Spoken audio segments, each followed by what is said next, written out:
Our friendly orb-wielding robot is back. Let us build a blue deck.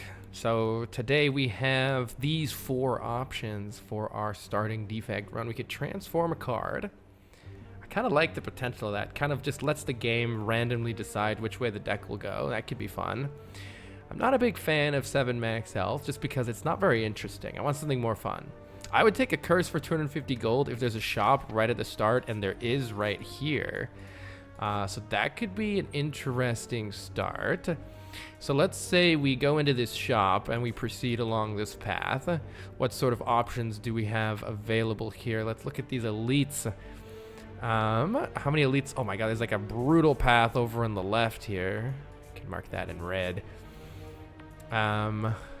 There are no elites later in the act over here, so all the elites that we get are going to be concentrated right around here. It would be pretty tough to try this left path, but I mean, if we get something really good in this shop, maybe it could happen. Kind of sounds fun. We can always start here and see what happens and then go from there. Obtain a curse for 250 gold. I've never really tried this one. Let's do it. We're rich. We're rich. Yeah, Angelic Friday says curse for 250 sounds good. Has anyone in here ever gotten the 3-card deck achievement? That sounds crazy. 2 dads kissing. 3-card deck. I've heard of let's see. I think you can do that. I think Defect and I think most characters can do that now that I think about it. I've heard that on the Silent you can do that with what? I'm trying to think of what it is. It's like Grand Finale Reflex and a block card, I think, can do it. Grand Finale Reflex and a block card. On the Defect, I'm sure there's something you could do. If you recycled down to only hologram and all for one, and you used madnesses to make the hologram and all for one cost 0, but then you have madnesses. So maybe I don't know how to do it on Defect. Because recycle doesn't work, right? It's got to just be a 3-card deck. You can't just recycle down to 3 cards. That's crazy. Anyway, we're starting here with the Defect. Let's fire up the timer. Attempt number 16, actually. I think I need to increase the attempt counter. I've lost track because we died so much yesterday. All right, we have to deal with a curse on our deck for just this one Jawworm fight. Surely it won't be so bad.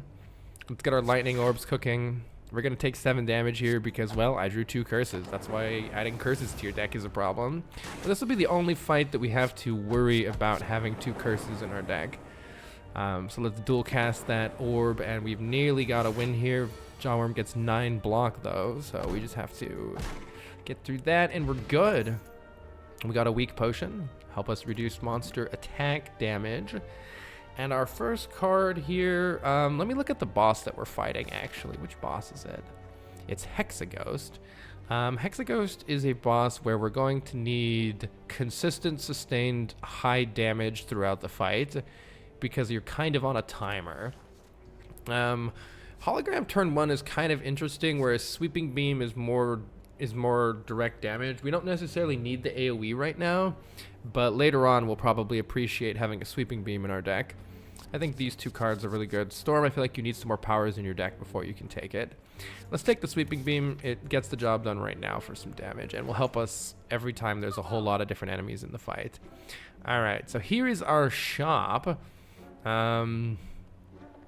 Let's see what we have for offer here. We have a bunch of cards that do all sorts of things. I think first we got to remove that curse from our deck. So let's get this curse out of here. And now we have 285 gold to spend. Maybe we could take the Sling of Courage to start elite combats with 2 additional strength. That might be the sort of thing that we need to defeat all 3 of these elites over here. That will make the elite fights easier.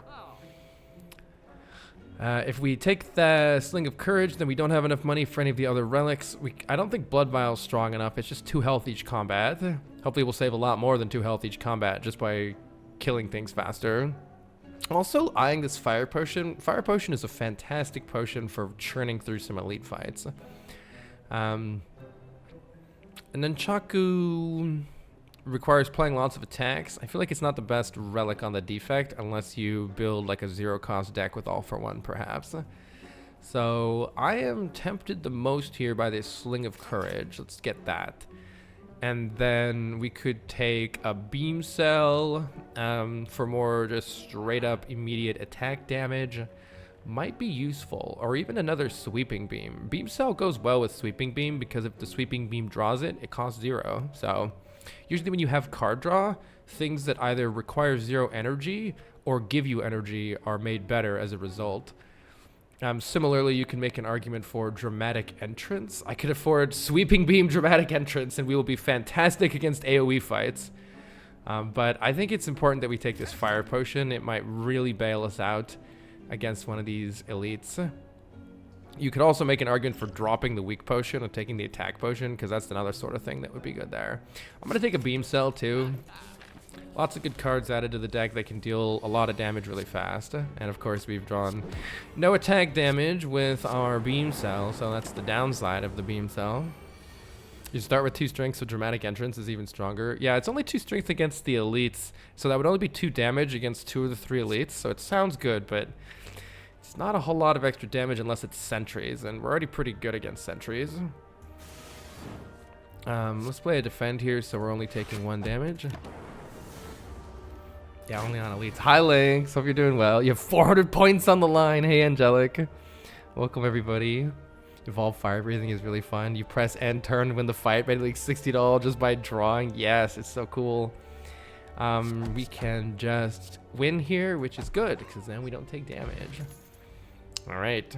Our next card here, we could get Focus by losing orb slots. This is a bit slow right now, but is the sort of thing that you really want later in the game. Cool-headed is card draw, which again goes well with our beam cell, and maybe if we upgrade Zap or Dual Cast, it would also work well with those. It's also nice to have some Frost later on as well. Whereas Tempest is a bunch of damage. I haven't experimented a whole lot with Tempest. I don't know what you really need to make Tempest a good card. I think you probably need a lot of energy somehow.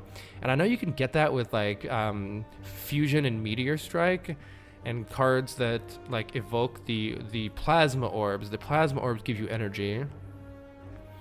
But loving the VODs. Hey, Elephant. Hi, Luniol. Welcome, welcome, everybody. We are trying to get revenge with the Defect after 10 straight hours of losing yesterday. I'm hungry for a Defect win. Hopefully we can get it today. More card draw sounds nice. I don't know. One of these times I've got to try this Tempest out. But I feel like after buying Sling of Courage is maybe not the time, because Sling of Courage is Tempest is unaffected by strength. So I don't know. Maybe I'll try that at some point. We can sweeping beam these nerds. Actually, I should have probably dual casted that first, but I suspect it's not going to really matter here. We should hopefully have plenty of damage to finish these nerds off, or else I'm going to get horribly punished. Well, I might be taking 1 extra damage here because I didn't dual cast last turn. With Ice Cream, it's very fun. Oh yeah, that'd be a good one too. Ice Cream allows you to retain your energy between turns so you can stack it up. And I think we want to take a damage card here, probably Bullseye or Cold Snap, because both of those are going to work well when we attack with our Sling of Courage. Bullseye makes our lightning orbs do a bit more damage, which is kind of nice. I think this is good for just doing the most damage while we try to fight this massive string of elites coming up here. It's gonna be tough. Oh, here's where our sweeping beams will shine, he says, while not drawing sweeping beams. Let's see. The most we can block for is 10, which would mean we're taking 8 still. Alternatively, we could... I think we can get a kill here. Let's see. The most damage that we can deal is 14. So let's kill the highest health one that we still can successfully get rid of here. Now with our defend, we're only taking 7. It's a little bit better. Yeah, I think lock on could be good. Unfortunately, we have bottom decked our sweeping beam, which you never want to see in an AoE fight. Would have been a good argument for having taken that second sweeping beam that was on offer for us, maybe instead of this beam cell. I think it would have worked out better. I could also still draw it. It's not even that helpful anymore because we're weak. Let's dual cast this and see where the orbs go. Okay. Now this means that we can finish off one of these nerds. Or try to draw the sweeping beam. I'm gonna try to draw the sweeping beam. I didn't draw it. Ha! Yikes to this. I was also... Oh wait, no, we don't even have that. Never mind. This is tragic. Well, this prevents 4 damage to strike or 5 damage to defend. I'm just gonna use the defend and we'll try to get us... We'll sweeping beam next time. I also...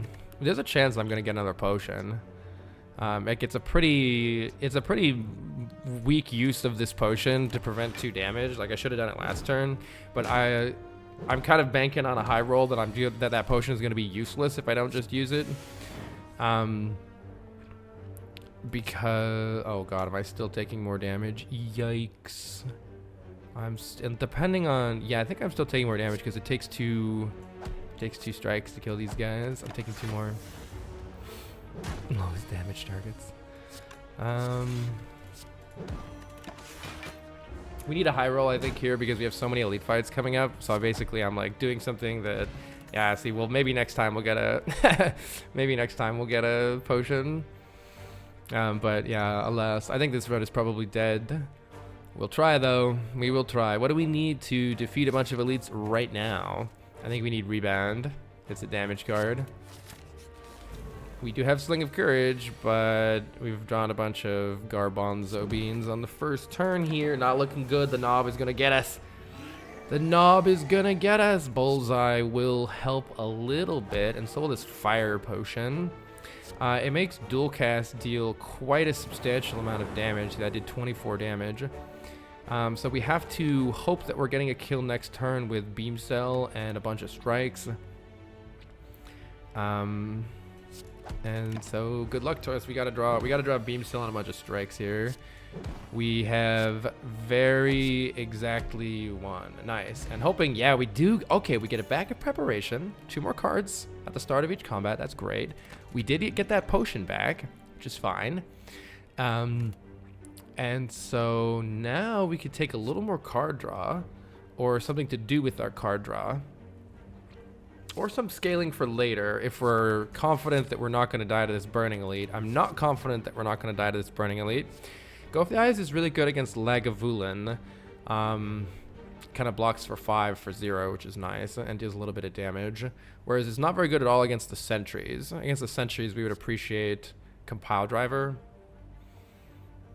Both are okay picks. I think we need to pick one of these. For the boss Hexaghost... How much card draw do we have? More card draws, honestly, pretty good here. I'll take Compile Driver. I feel like the Defect really struggles if you don't get...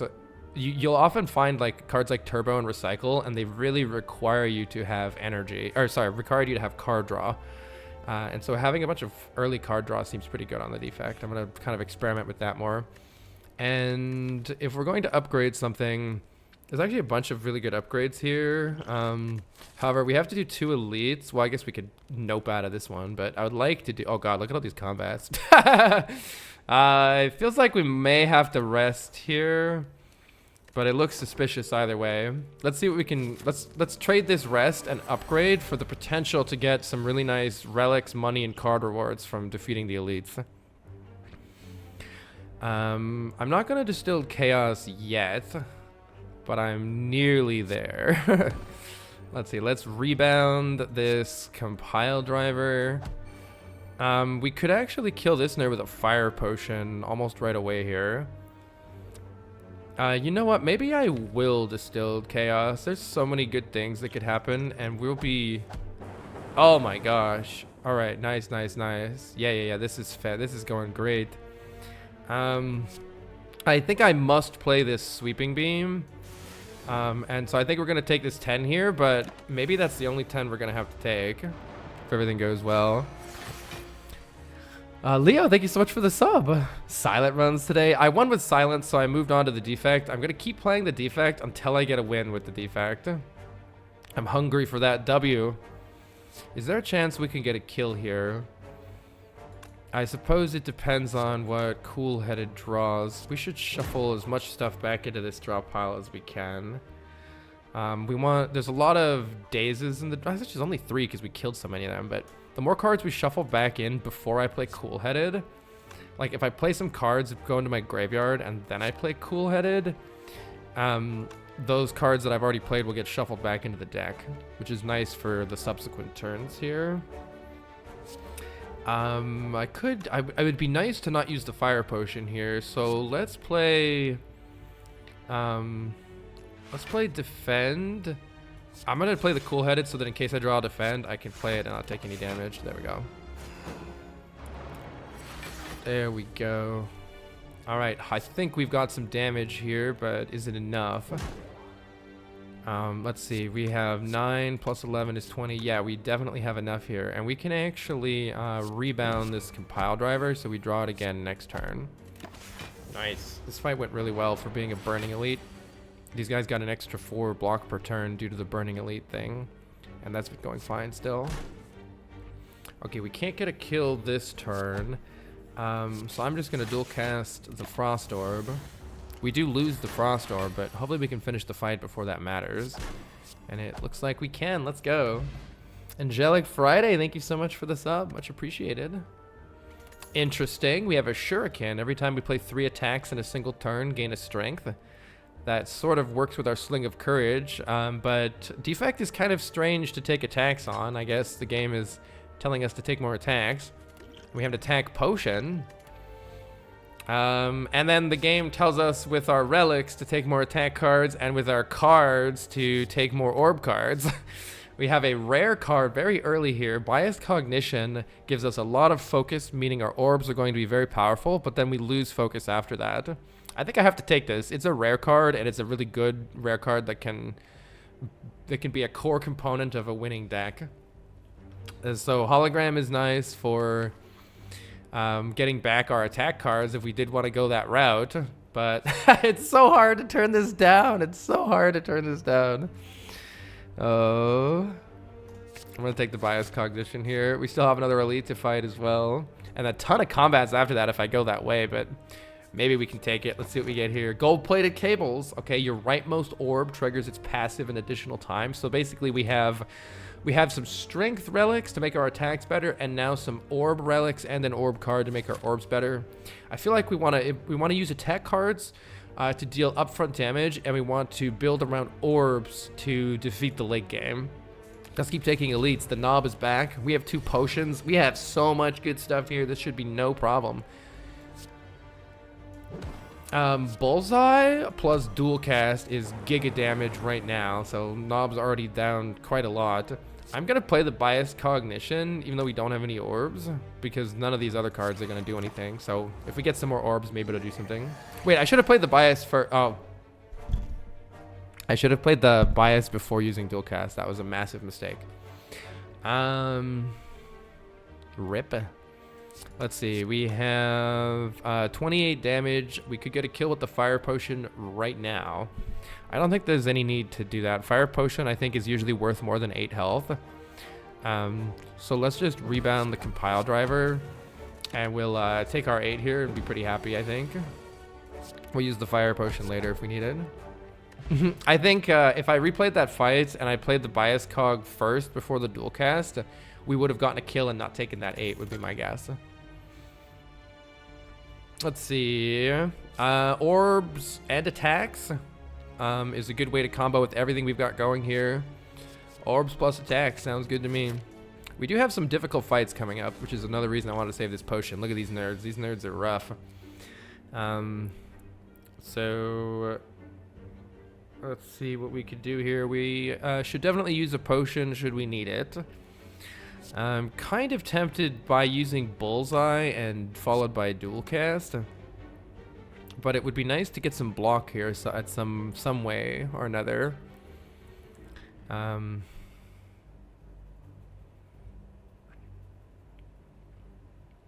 Interesting. If the 2 lightning evocations hit the Spike Slime, it deals 24 damage, plus the 8 from Bullseye is 1 off of a kill, which is pretty frustrating. So in that case, maybe I should just try to block as much as I can, or maybe draw some cards and see where that leaves us. Alternatively, I can open the attack potion and start with that. It'll give us a free attack, and perhaps it will help us here. before we make any other decisions. Let's try that. Interesting. We have 15 straight up damage with Streamline. All for One gets back 0 cost cards, but we don't have any all 0 cost cards in our hand, so I'm pretty sure it's Streamline here, and I think that 15 is going to be more than the extra damage we get from Beam Cell. Let's take a free Streamline. All right, so now we get 15 additional damage. How does that leave things? Maybe I should play Sweeping Beam and see what I draw. We definitely need to kill something here. We don't have any actual block cards in our hand. We just have some Frost, and I don't see a way to really... I was thinking, could I dual cast a Frost Orb? I don't really see a way to do it. So... I guess, what would we want to draw here? Bias Cog would block if I play Cool Headed and draw it, but that's really low probability of happening. It looks like I'm probably just killing one and taking some damage to the face, which is unfortunate. Well, there's Loop if you want to be orbs. Yeah, but I don't think I can do that yet. Could be wrong. But an unupgraded Loop is how you die early in Act 2, or right now, here. I'm gonna play Sweeping Beam to see if I draw a Defend. That's gonna at least help out. And I can guaranteed... no, that's still bad, huh?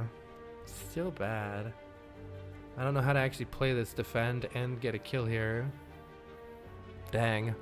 Yeah, I don't know the best way to have done this. This was a complicated fight with a complicated turn as well, with a lot of options and a lot of uncertainty because you don't know what I was going to draw.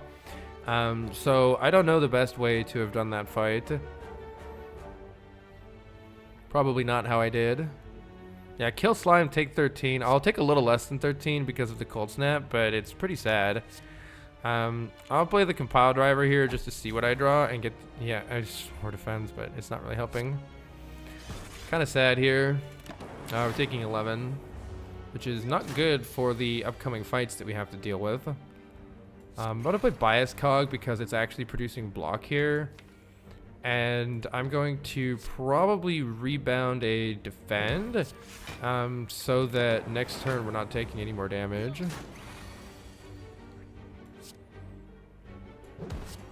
Okay, we're winning anyway. We do get another potion. The Gambler's Brew allows us to discard as many cards as we'd like and draw that many. And if we want to do more orb... Oh, I gotta remember that we have gold-plated cables, by the way.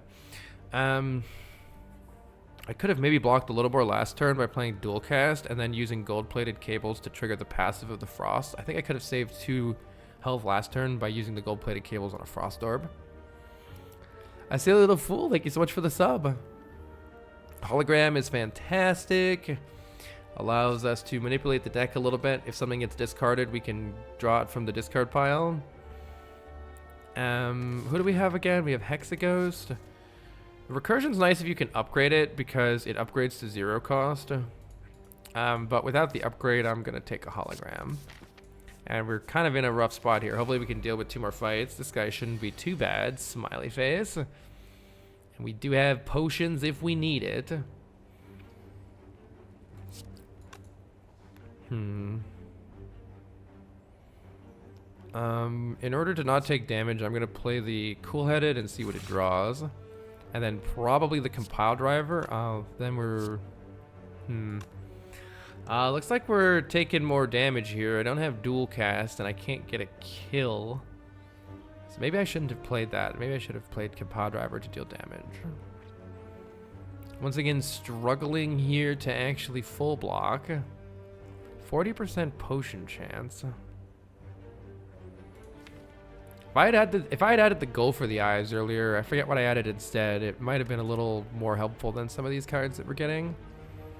I'm gonna play Compile Driver, see if maybe I draw Bias Cog. I didn't.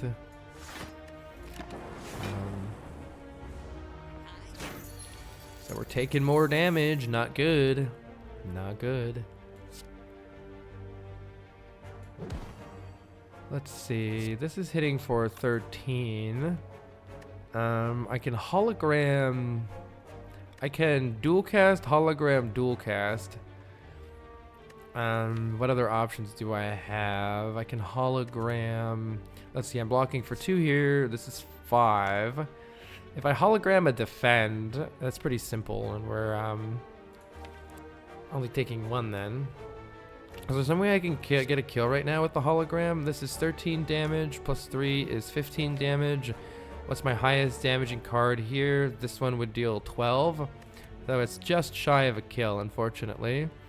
Is it... And dual cast is doing 16, plus 13, that's 29 damage there. With beam cell, wait a minute. I think dual cast, oh, no, I can't. Yeah, wait, dual cast? I probably should have masked this again, but I think it was good. Yeah, there we go. There is a kill there. There we go. That gets it. We were able to use a potion there, unfortunately. Since we do still have this one, it could be a terrible AoE fight. I'm actually going to dump the Gambler's Brew and take the explosive potion. I'm also going to take the FTL because FTL is good at proccing Shuriken. It's pretty nice in elite fights with the extra 2 damage added to it. So I think this is good for us to survive, to make sure we're not dying in this next combat here, which could be rough. Yeah, see, this is why I took the explosive potion. And the FTL are both being magical right now, especially with this sweeping beam. Okay. I think we're using this explosive potion, so this is what it's for. 40 damage here, it's very good. Let's see, if we play the sweeping beam, which we're definitely going to do, then we don't need to FTL this guy. Let's go ahead and play the sweeping beam and then take a look at what we draw. All right, well, this is perfect. 5 damage for you, 2 damage for you. Get this nerd out of here. Making sure I don't have anything else to do. That looks good. Fire potion gets us out at least. Yeah. Potion of capacity gains us 2 orb slots. That honestly might be useful for the boss fight. All right, we've made it through a very challenging gauntlet here. I think we should take either no more cards because I've already added 20,000 cards to the deck, or we should take Ball Lightning because orbs are good with Bias Cognition, and I feel like we could use some more orbs in the deck. It's also good with Bullseye. I'll take Ball Lightning. And let's go to the shop. No more fights, please. Let's see what this shop has in store for us. Oh, we can't afford the Incense Burner, but we can't afford the on-sale Meteor Strike with no way to play it. But surely Snecko Eye is just around the corner after this boss fight, right? Alternatively, Bronze Scales is really good damage against the upcoming boss, and might be very important for us to not die here. There's Scrape for the Claw build. I think Bronze Scales is very helpful here. So is removing a card like a Strike. I'll take the Bronze Scales. Seems like the best, just no-nonsense thing here. Okay, resting is a little bit suspicious here, because this boss fight actually becomes harder the more health you have. That being said, yeah, you know what? I think I'm going to upgrade like this. I think this Bias Cog, and we're going to hope that the extra focus carries us through blocking here with the Potion of Capacity. Then we squeeze an extra upgrade out of this. Unfortunately, I was really not looking to draw the Bias Cognition on turn 1 here, though. However, I could play Bullseye, Ball Lightning, Bias Cognition. And that would be a lot of damage very fast. Alternatively, we can get an extra point of strength by playing Strike, Strike, Ball. Oh no, by playing Bullseye, Ball, Lightning, Strike. I think we save this for the next time we see it. I think that's got to be smarter. But with 10 health, there is and no potions to heal. There is a chance that we will just straight up die. Luckily, we haven't drawn any block in this hand really, except of that. So I think we'll be okay. Let's play Bullseye, Ball, Lightning, Strike. Get the extra strength point. And then next time we see Bias Cog, we want to play it with at least 1 Frost Orb. I'm also going to use this Potion of Capacity. Pretty darn sure. But I don't need to use it yet. Alright, we just have 6 damage coming in. That's fine. We want a Frost Orb for surezies here. And it's important for us to play, I think, one of these defends. Do I want to play... I'm not sure I want to play Compile Driver. It would be kind of nice to draw most of these cards next turn, but it does depend on, of course, exactly what we draw. So I'm going to play Beam Cell Strike for the extra Shuriken proc, and just this. I want to make sure that we're actually drawing block cards next turn, but yeah, we're returning a lot of extra damage from to the Hexaghost from our bronze scales, which is nice. Okay, next turn we don't have any guaranteed block, so I think what I'm going to do is use the Potion of Capacity, and I'm going to play Cold Snap to add an additional Frost Orb. That should really help us out. And I'm going to rebound a Defend card, so that next turn we're guaranteed to have some kind of a block for this, or else we may die. And let's see what we draw here. Defend card, okay. I wonder if I can get away with playing Zap. We're definitely playing 1 Defend. This is 9 block. We would take 3 damage right now. I think getting this extra orb in play is pretty important, because when I get Bias Cog here, we're going to really benefit from having more orbs in play here. But actually, maybe there's no rush. There actually might be a rush. It all depends. We might just not draw any block cards. I'm going to play Zap, take a little bit of damage here, and really try to finish the fight ASAP. Oh, we have not drawn the Bias Cognition yet. That's kind of unfortunate. I think I'll play Compile Driver to try to draw it. There we go. Definitely playing this. And is there a chance we draw no block cards next turn? Yeah, we could draw Strike, Strike, Strike, Burn, Burn next turn, and then just straight up die. Unless I play Cool-Headed. So I'm going to play Cool-Headed to ensure that we have the extra Frost, just to prevent a catastrophically horrible draw from killing us right now. Oh, it was the turn after next, my bad. But same thing applies. This is definitely our draw next turn, which looks pretty shit. We can mitigate it a little bit. Let's see if we draw a card here. Let's just do damage. We're so close to a win. I'm going to hologram the Ball Lightning, I think. Is there any chance? I think with the Fire Potion, there's no chance we're dying if I do that. Alternatively... I'm gonna hologram. Alternatively, I could just play 2 strikes. Actually, yeah, I'll keep the Frost. I'll keep the Frost and just play 2 strikes. It's so much damage, right? We have the Fire Potion if we needed. So as you can see, our hand is somewhat sketchy. Is this enough damage, though? Yes, it is. All right, cool. Nice. All right, we got out of there. Hey, French Fry, thank you for the good luck. Welcome, welcome. We are here for revenge after like 10 straight losses yesterday with this character. I'm still trying to wrap my head around how to actually bring a run home with this defect. Core Surge is a fantastic card to pair with our Bias Cognition, because you gain 1 artifact from this card. An artifact negates the next debuff that you get, while Bias Cognition's loss of focus each turn is considered a debuff. So it completely prevents the focus loss forever. You just gain the 5 focus with no downside, which is very nice. You've not had a win in weeks. Sorry, Dev Viking. Hello, Jack. This is easily the most complicated character in the game. Certainly seems like it to me. All right, we beat the Act 1 boss. Let's go. Will we beat the Act 2 boss? Alternatively, we could take multicast to evoke an orb a lot of times. I want to try this at some point, maybe with a Dark Orb or a Plasma Orb, but we don't have either of those. And Buffer, I think, is fantastic. Prevents the next time you would lose HP, but the upgrade doubles that effect, which I think is very powerful, especially if you have an Echo form in the deck. You could play this twice for 4 times damage prevention. I'm going to take the Core Surge here, though. It works with our Sling of Courage and Shuriken to scale some quick attack damage against elites, and it allows us to play the Bias Cognition with no consequences. Speaking of Plasma Orbs, here's a Plasma Orb. Alternatively, we could just say the deck is done with Core Surge, Bias Cog. What more do you need in a deck? Who needs to add cards? Let's just remove cards and take the Busted Crown.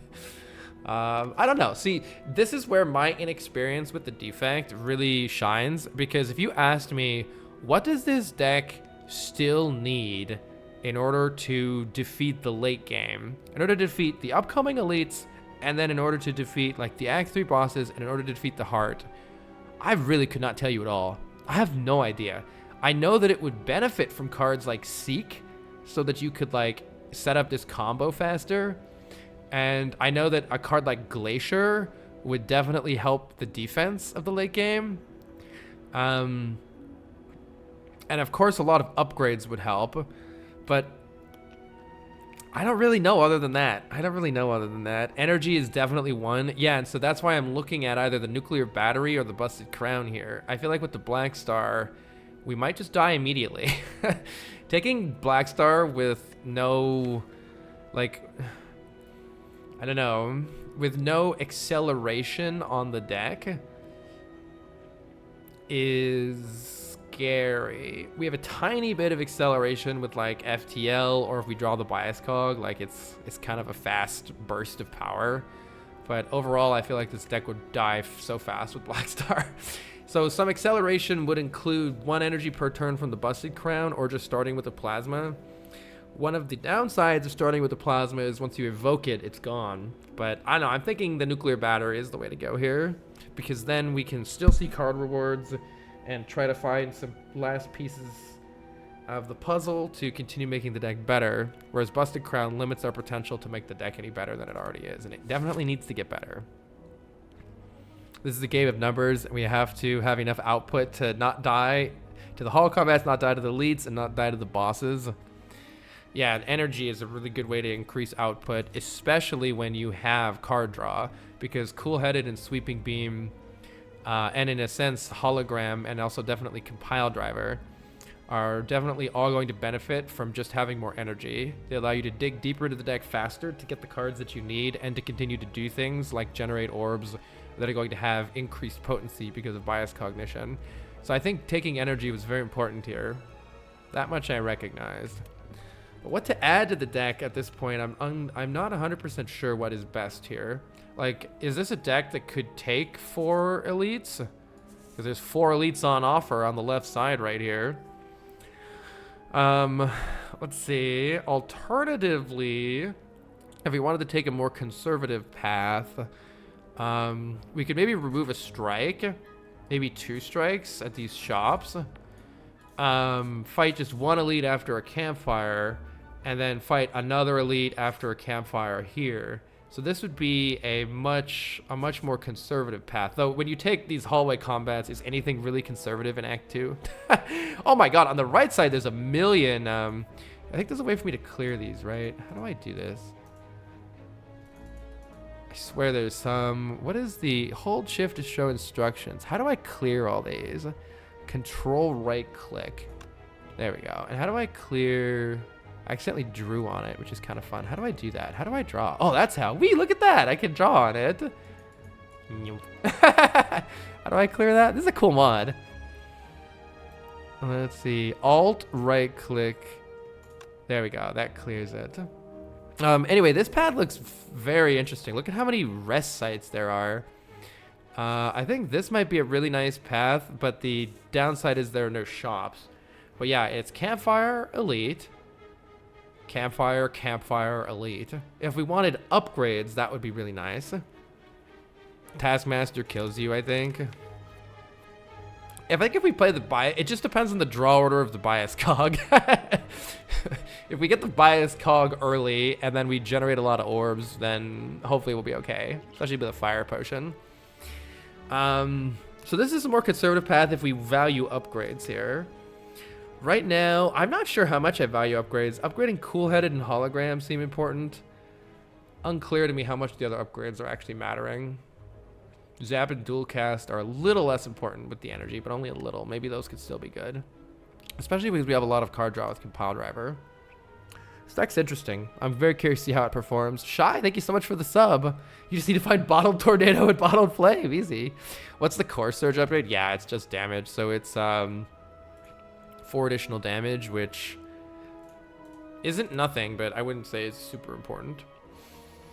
So yeah, I think we either... It also really depends on what relics we get upcoming too. We do have the Sling of Courage, and the Sling of Courage is making me want to try this crazy path on the left here. We can always, after this elite, assuming we survive, we can always opt out and go for another rest site if we're not feeling confident. If we're not feeling confident in fighting this one right here. So that's at least something. But we are committing ourselves to this early elite. With the Fire Potion, I'm at least a little less afraid, but perhaps only a little. Is there an interesting path through this one too? Just 2 elites. I mean, this is crazy. It's 4 elites, right? Yes, 4 elites on this path. With the Sling of Courage, maybe? I don't know, or else I'll kill the deck. I might just be killing the deck. Let's try, though. I want to try. Let's see how it shapes up. We'll bail out of this path if everything goes absolutely horribly. Not enough AoE. Yeah, maybe we needed, in order to make that path work, maybe we needed something like electrodynamics. Alright, let's see what we can do here, though. We can do quite a bit of damage with Bullseye, applying Vulnerable and Lock-On now. And then we can make use of that extra Lock-On damage by playing Ball Lightning. How about I rebound the Ball Lightning so that we're doing even more damage next turn? Lots and lots of damage coming in here. And I think we just continue to just rush down this as much damage as we can here. And hopefully we can get a win here. Looks like we probably can. I can play a Strike, Hologram, Ball Lightning. Nice. So, very good start. Very good start. I don't like how we're already missing, 16 health, though? So, what does this deck realistically want? Does it want an unupgraded Hologram, or not really at this point? I'm thinking potentially not really at this point. Adding a card, every card we add to the deck reduces the chance of drawing everything that's currently in the deck. So that does mean it reduces the chances of drawing all these strikes and defends, which is good. But it also reduces the chance of drawing the bias cog. So I don't think we want unupgraded common cards anymore. I've already added probably too many to the deck. Here comes 21 damage to the face. We can play Core Surge Bias Cog though, so that's got to count for something. But can we actually not hemorrhage a bunch of damage here? Tragically, the answer is no. We can play Core Surge, Bias Cog, Defend. And hopefully that will help us out. Is there a chance I should have played Bias Cog and then Core Surge? What happens if you place them in the opposite order? Because this guy's going to frail us, right? I don't know if there'd be like any use of doing that. But yeah, the most I can block here is 10. So this is why the deck is still going to hemorrhage damage unless we have some sort of sustain, which I think was the key flaw that I made in trying to go for this more dangerous path here. We don't have the sustain needed for it. We'll see, though. Let's see what we can do. Bias Cog is the end of your turn. Enemy attacks after that. Why are some relics red? Because I haven't yet won a run with them. It's part of the Mastery mod, from the Mastery Challenge mod here.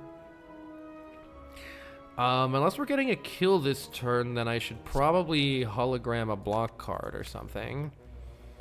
This is pretty trash though, because this only blocks for 2, and I think Defend only blocks for 3. So we're unfortunately hemorrhaging damage here, unless I can. Let's see, that's 16 damage. Plus 9 is 25 damage. So I can get a kill here with the Fire Potion. I think that's probably better than hemorrhaging more damage. But now my Fire Potion's gone and we're sad. So yeah, I think I think I made a serious mistake in pathing, and I should have gone up this right side here. Yeah, I should have gone up that right side, I'm pretty sure. Alas, this is how you learn. Unless I want to save the Fire Potion.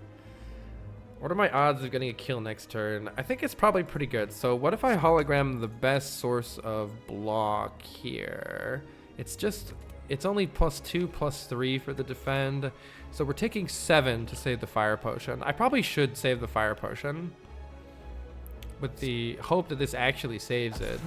Let me verify that there's for sure no kill here. If I hologram Ball Lightning, maybe it's a kill.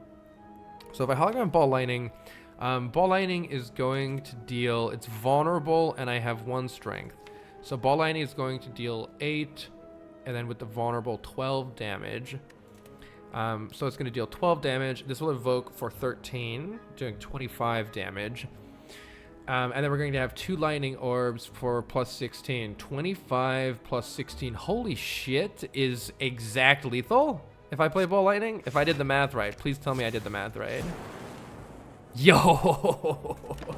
Well, yeah, you got it, Jack, too. You got it, Jack, too. Holy. Exactly lethal. So some math saves the day there. Equilibrium is a really nice block card with our extra energy, because it retains our hand. And since we have so many cards that we want to play that we're still not able to play, a card like Equilibrium sounds really good. But on the other hand, so does just more Frost, because more Frost will stop us hemorrhaging damage once we actually play the Bias Cog. So Equilibrium, yeah, also Equilibrium can allow us to like retain the Bias Cog in our hand for a turn to draw the Core Surge later. So I like the idea of Equilibrium here. I think it's that or because I'm cool-headed. I'll take the Equilibrium and try it out.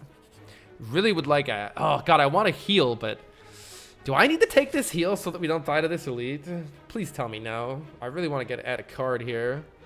This could go terribly though, since we've done it. Those were the easy pool fights. This is a hard pool fight coming up. It could be Avocado Rat swinging for like 30 on turn 1 or whatever ungodly stuff that they do. But adding a card to the deck seems also pretty useful here. It has a low chance for a rare, but what if we can add Seek? 2 potions and we can rest after the elite. Let's try to add a card. Oh my god! Wait a second, wait a second. Boot sequence is good too. Maybe maybe we add the other bias. So okay, I got 2 bias cogs and it actually sucked. A previous time that I've run from yesterday. Having the extra bias cog was not good in that deck, but that deck didn't have any artifact. Capacitor is incredible scaling, but it doesn't help us not die to slavers attacking for 30 something on turn 1. Capacitor doesn't help with that.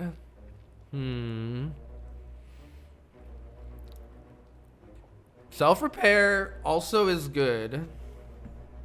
Self-repair also is good.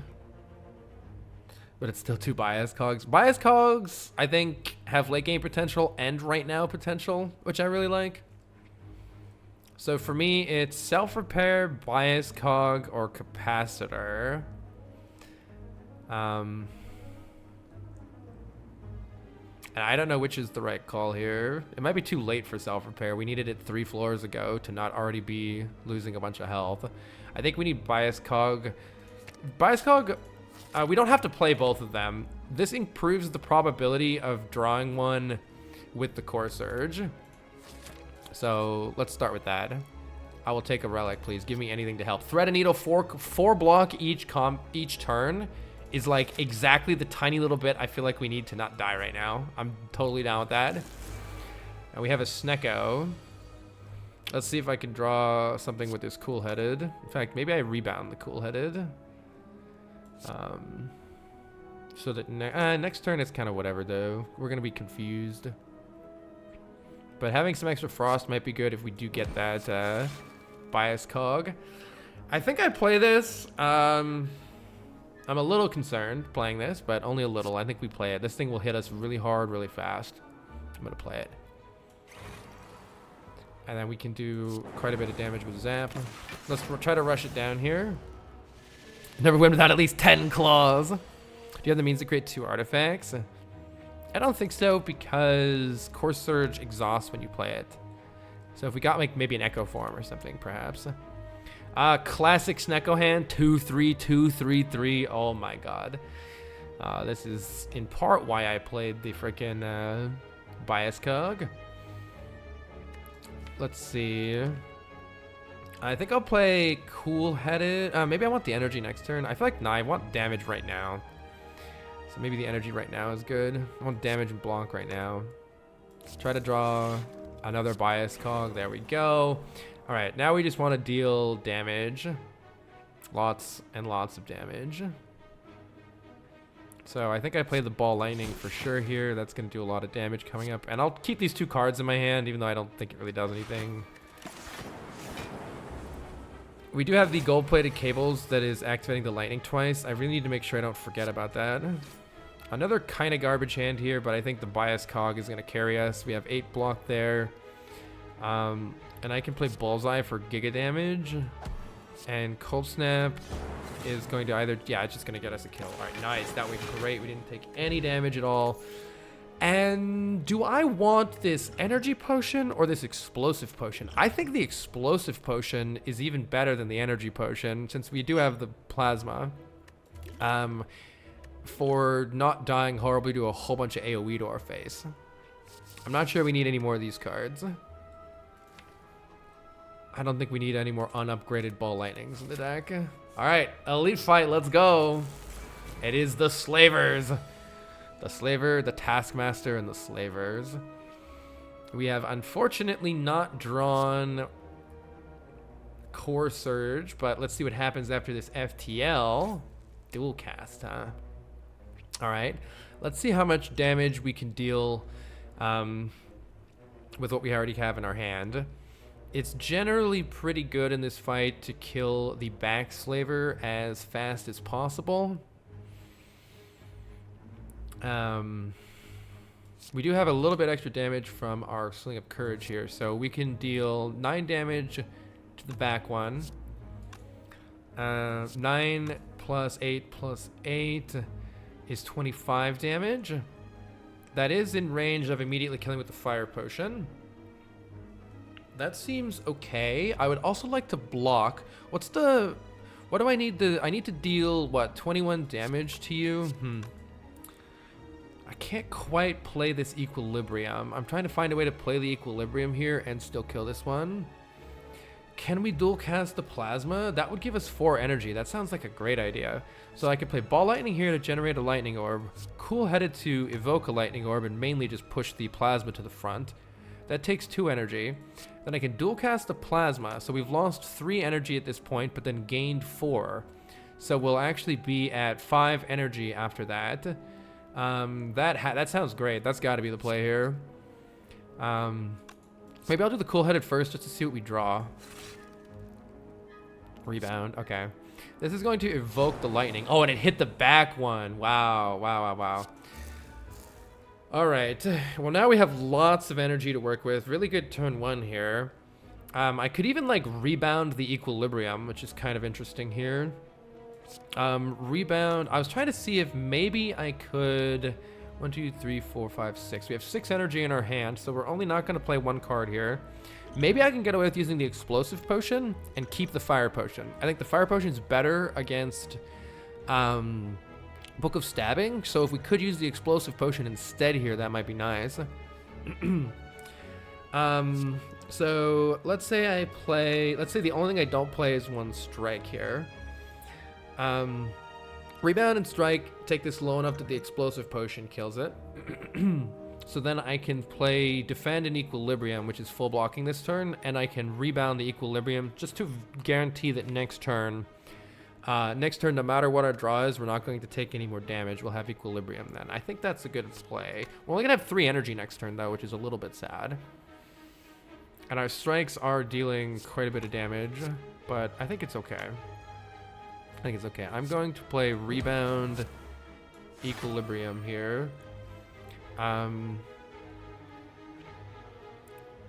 was trying to think, is there any way that I don't have to kill this right now? But no, I don't have enough block.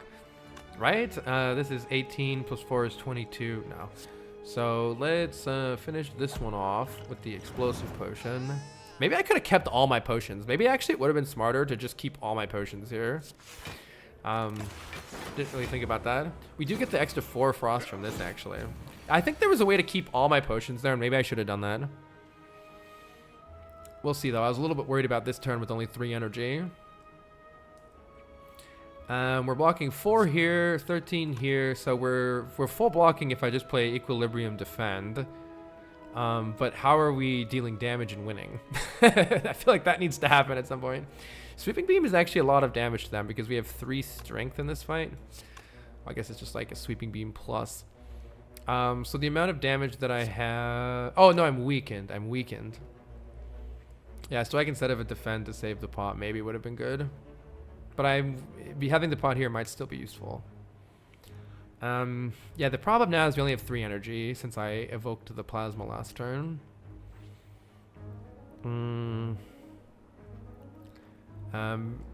I'm pretty sure if I just play Equilibrium and then Cold Snap this guy, we're only taking 2 damage. That looks pretty good, because then we're sure to well, we're going to have Bias Cog probably next turn, and then we're going to have a full set of orbs ready to go. There aren't very many other orbs in the pile here, which is why I'm thinking about I could play the Cold Snap next turn actually. If I just play Equilibrium Defend, then we just play a bunch of Bias Cogs. That sounds good. Equilibrium Defend is full blocking. Wait, am I already full blocking with just the Cold Snap? Because this is 13 here, 13 there. Oh yeah, I already am, because this is gold-plated cables, and then I have 4 extra from the plated armor. So I could even just play. I'm already full blocking right now. I can just play Sweeping Beam, deal some damage, and then we'll see if we draw the Bias Cog for next turn or whatever. But everything's fine. Okay, I think we're good here. Yeah, I think I would have. I think I definitely could have saved that potion. Now that because I forgot I have this extra 4 block with plated. I sometimes forget about the gold-plated cables too. We can just like double, or at least 1 bias. Definitely playing 1 biased here. Let's see. What am I doing to block? Cold Snap is blocking. Well, this is already blocking for 14. So Cold Snap is full blocking, so I'm gonna play the other biased. What's coming up in the draw pile? A whole bunch of damage. I think I'm gonna just play the other biased, and then we're doing giga damage here. I'm sure they'll be dead before I run out of focus. I think we don't need to worry about doing anything other than just damage here. We have so much block. All right, GG. Yeah, I'm certain I could have saved that potion, and it didn't matter. Let's go. All right, we get a Maw Bank for a little bit extra gold every floor. An explosive potion comes back to us, and is now the time to start working on a genetic algorithm. Or with 3 more elites, is it going to just be dead weight, and we're better to just kill those elites and get the power from that? Do we even have a shop? We don't have a shop this act, so we're going to be absolutely rich next act if we can actually get there. I don't know what we need to make happen to beat the Collector. Probably just, we would really like a capacitor now, huh? Probably just lining this up properly, and then on the bad turns we'll play the other one, but only after we've already set this up. Hopefully we can make it happen with hologram. That's going to help too. Because like, let's say we draw the Bias Cog early and discard it in the fight. We can hologram it back later after we've drawn the Core Surge and play it. Who's the Collector? That's Torchy. Genetic algorithm. I don't see. I don't know. I'm like worried I wouldn't be able to necessarily play it against all these massive amounts of elites coming up. So let's just stay with what we're doing right here. I could even rest, but what are our upgrades looking like? Upgrading this hologram seems pretty useful. Upgrading this bias seems pretty useful.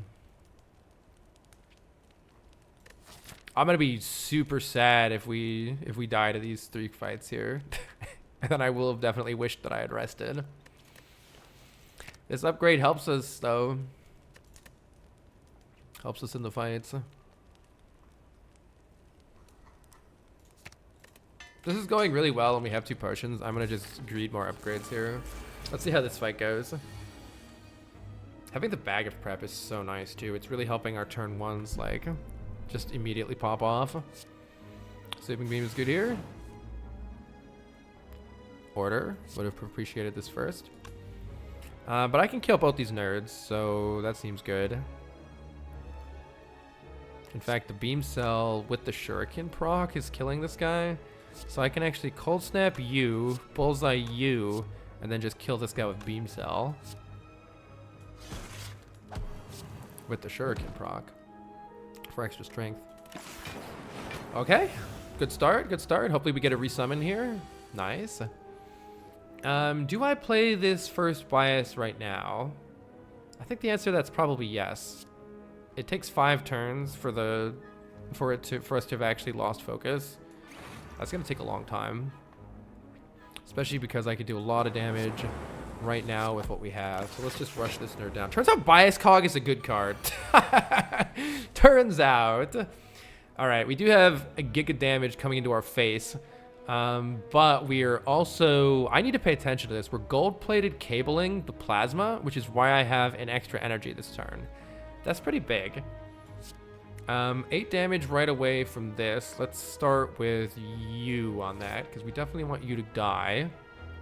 I'm pretty happy playing the other biased here, though I suppose I'll play cool-headed and just see what I draw.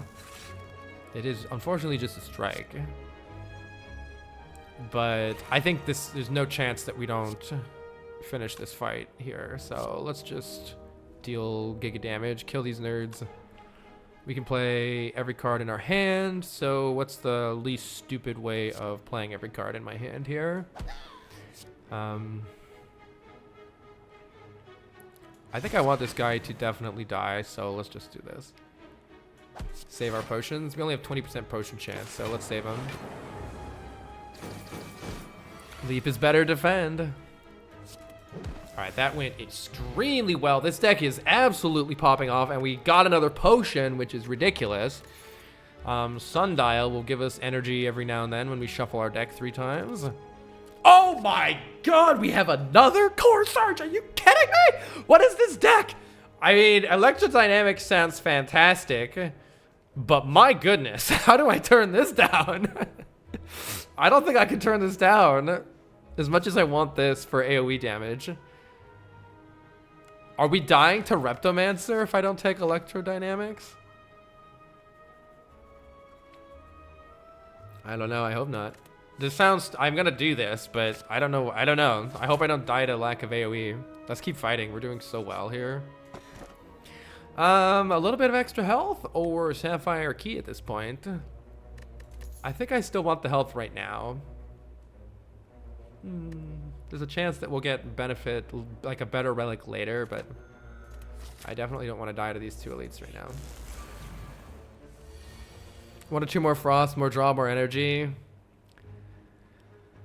Sling of Courage gives you a pretty good shot against Repto. Yeah, the extra, honestly, I'm really happy about the Sling of Courage. I feel like that little bit of extra damage has been really helping us out here. This is an example, though, where we don't have any blocks. So I think we're definitely at the point where I would like to add additional frost cards to the deck. I think that's what we should look for next. Because this is a good example of, well, we just didn't draw a block. I can try to draw the block still with the Sweeping Beam. I'm pretty sure... Yeah, I don't know. This is a lot of damage coming in. Let's see what the Sweeping Beam draws.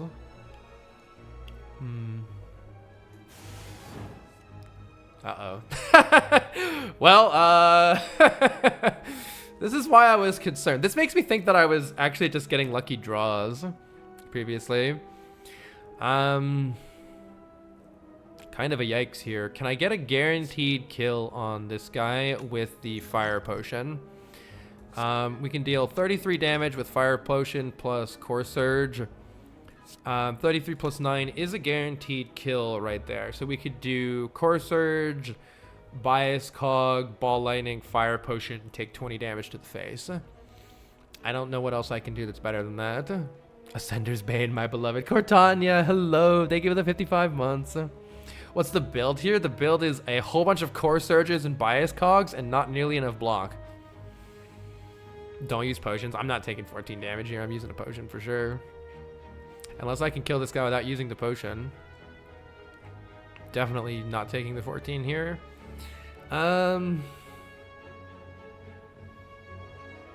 Is there a way to save the potion and just kill this guy? Not unless I get lucky with where the lightning orb goes. I don't see a better line than this. A Core Surge. Bias Cog. Ball Lightning. Fire Potion. Can you get it with only the AoE potion? Maybe I should have looked harder. I didn't see it though. All right, still no block, which is definitely telling me the block density of the deck is too low. Look at all this block that's still in the deck. We need another cool-headed. We need a glacier. We need another cool-headed, a glacier, or maybe a higher... Equilibrium was nice, but maybe another... I don't know, we need like something else that blocks for sure. Let's finish you off next.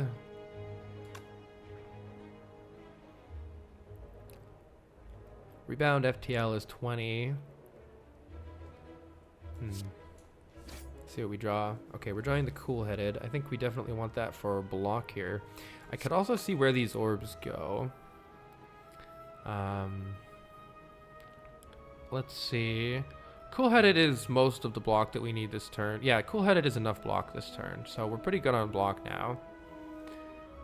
So let's just worry about finishing all of them off. I'm gonna rebound the cool-headed, or maybe I'm gonna dual cast this. Let's just see what happens. Went to all that guy. Can I just kill both of them? It's very close. Yeah, I think I probably can, right? Because this deals 8. So I can... This is... What's my highest damaging card? Yeah, I can just kill one, hit the other, and then the lightning orb finishes them off. Okay, nice. We're out of there. So we only took that damage on the first turn. Gremlin Horn is very good. Whenever an enemy dies, gain an energy and draw a card. That's going to help us. That's kind of like an AoE card. That's kind of like an AoE solve. What is this? We've gotten so lucky with these potions. We got another potion. We're at 0% potion chance. What the heck is this potion luck? Oh my god, we take chill here for sure. Get this bias cog is a massive trap. What is this seed, by the way? This is the craziest seed that I have ever seen on this character so far, but I think we need chill. Chill is frost. We are in desperate need of additional frost right now, and it is again an AoE, is a help for our AoE fights. Give me that chill. Thank you very much. And let's see how this fight goes. Maybe we'll rest, maybe not. What about third? We've had second bias cognition, yes. But what about third bias cognition? Let's try to draw some cards here, I think. In fact, maybe I rebound the cool-headed. If only it drew more. Nah, I don't need more frost. We got chill. Let's see what we draw. Well, we drew all the orb cards. I'm probably going to...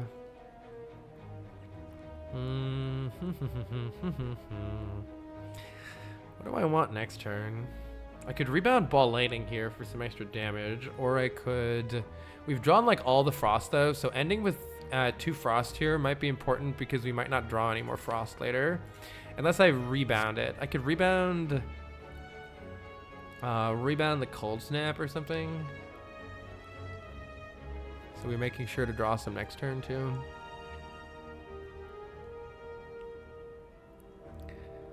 I would like to play this ball lightning, but then I have to get rid of my plasma, and that sounds kind of weird. This is where lots of orb generation gets really weird with the nuclear battery, because I feel like I should keep my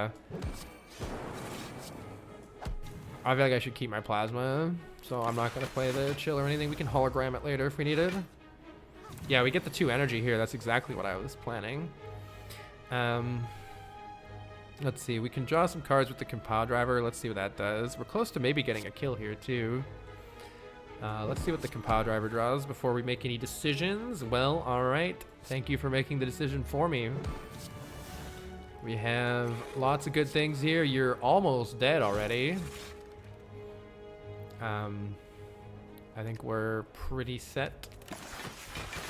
Just with what we got. Wait, you're dead to the thorns. Let's go. And then we draw the card and get the energy from Gremlin Horn, but the energy goes away. We still keep the card though. Well, this is very over. Let's just grab ball lightning and deal giga damage.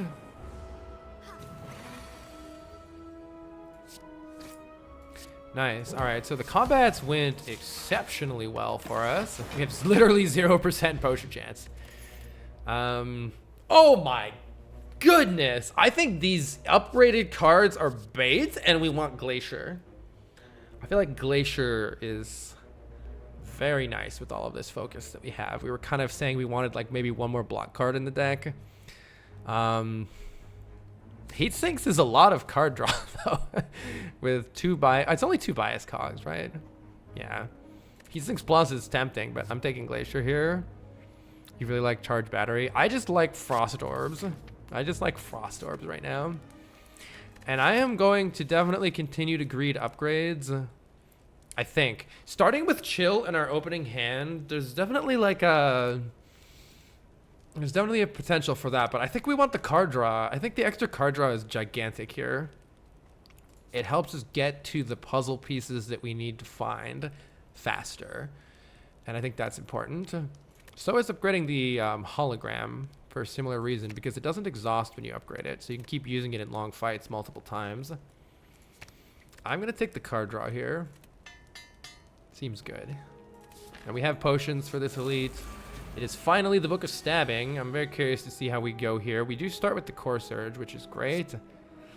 Am I using the Flex Potion right now for Giga damage? We're probably not getting any more potions. We have a lot of attacks in our hand right now, including the FTL, so that's kind of a good time to use the Flex Potion if we're going to use it. It's going to add a lot of damage right now. I don't know if I can... It just all depends on the draw order. Like, if the bias cogs are at the bottom of the deck, we're going to be real sad. Do I have any frost? I do have a little bit of frost right now. I'm going to use the Flex Potion. Really just all depends on how we draw. Okay, it's nice we have another frost. We can draw actually a buttload of cards by playing Cold Snap, Compile Driver. Maybe if I had noticed that, maybe I wouldn't have bothered using the potion so fast.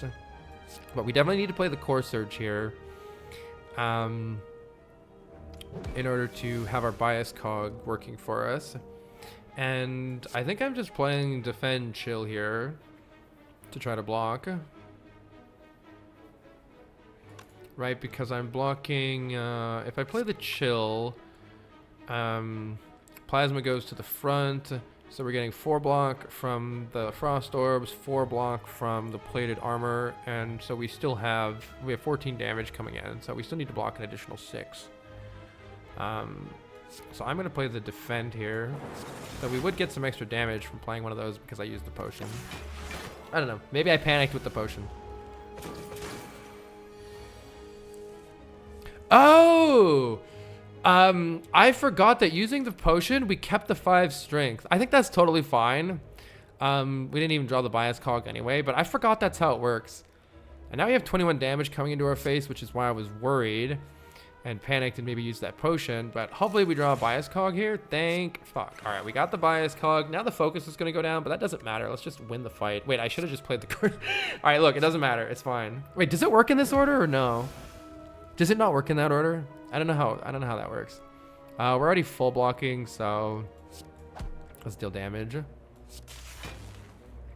I think we'll be just fine here either way. It doesn't work in that order. Let's see what happens with the artifact. Oh, it prevents 1 instance, but look at that. The bias is still there. But that's so weird that it works like that. So the bias is still there, so we're still losing 1 focus per turn, but it prevented it for 1 turn. That's goofy. That's goofy.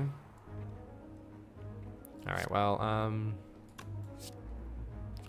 going to just hologram a 0 cost damage card, which we don't have. Oh, we have FTL.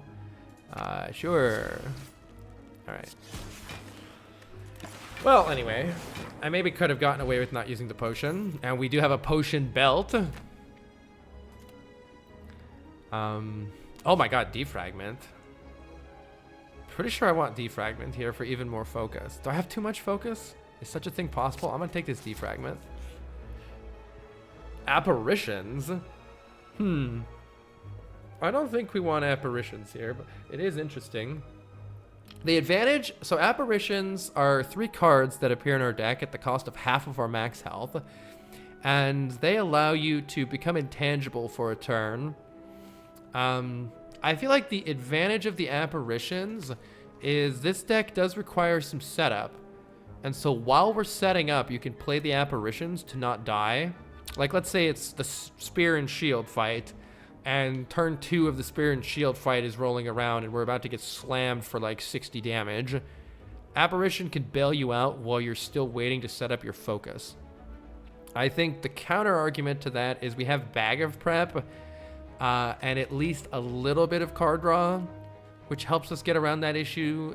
We have energy and card draw to get around that issue, to create consistency in the deck.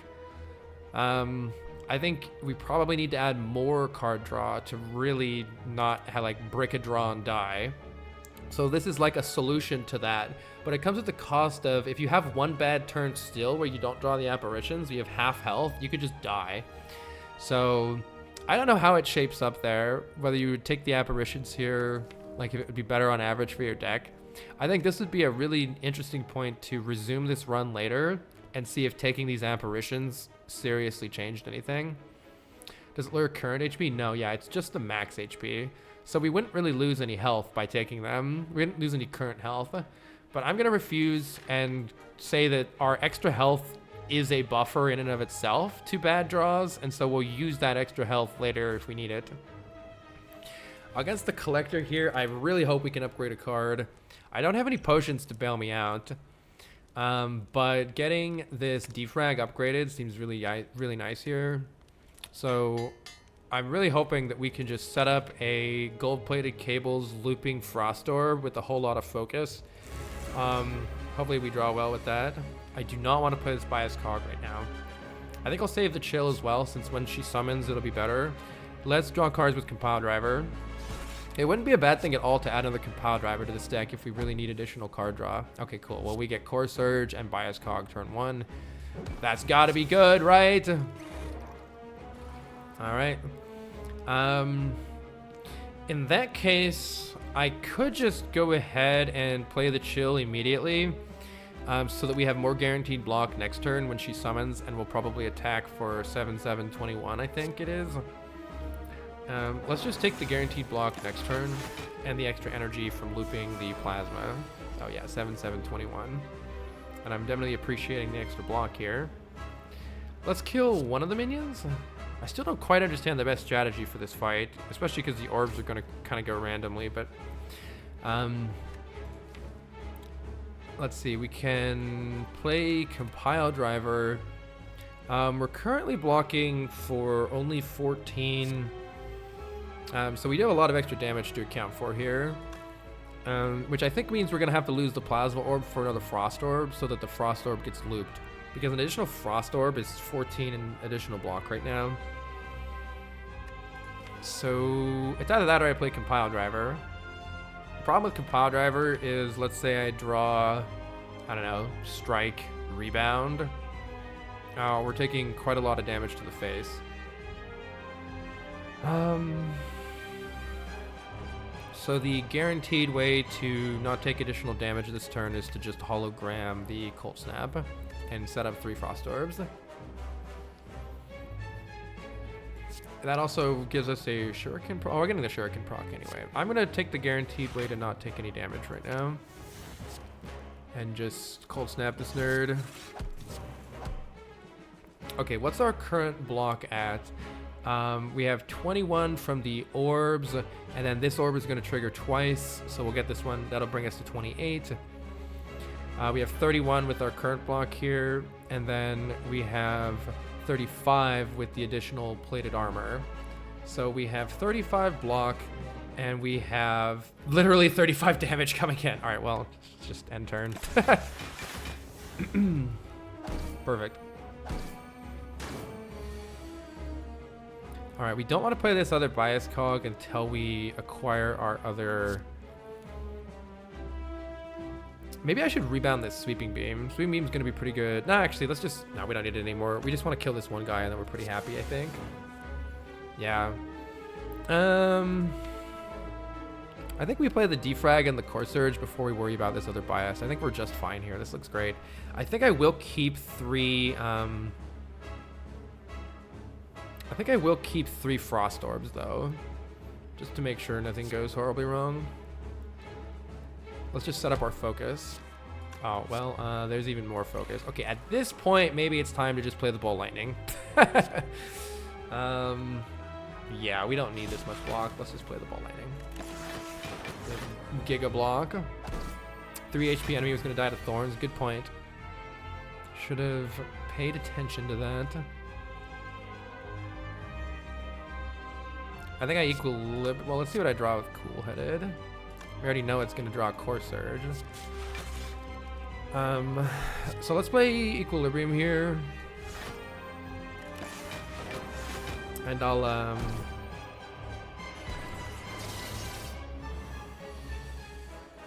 I didn't want to play the Core Surge last turn because she's debuffing. And I did not want to prevent one of her debuffs. I want the artifact. So, getting artifact right now won't remove vulnerable, frail, or weaken, right? It'll still work on my bias cog when I find it. Hopefully. Okay, thank you. I was not quite sure how that would work. Let's see. Getting rid of this guy prevents 18 damage. There's actually not a lot of block in our hand right now.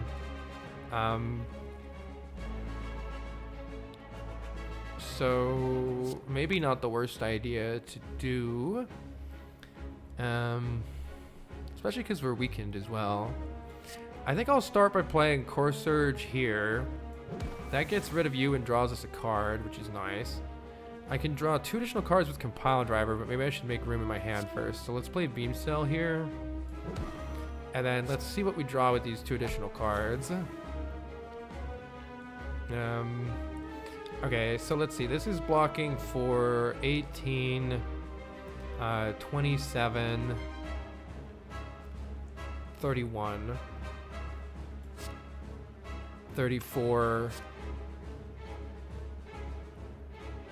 So we are taking a very small amount of damage this turn if I just play these 2 defends in my hand. It's probably fine, right? Alternatively, what if I was thinking if I could dual cast one of these frost, but dual casting it doesn't necessarily help that much. Because it's already kind of getting, oh, it would help a bit. That's 24 block, but then I'm not looping it with gold-plated cables though. So it doesn't really help. Ball lightning, dual cast. Then I'm not getting the extra block from gold-plated cables, which it feels like I want right now. I'm just gonna play either just 2 defends or bullseye for the extra damage, which may be okay too.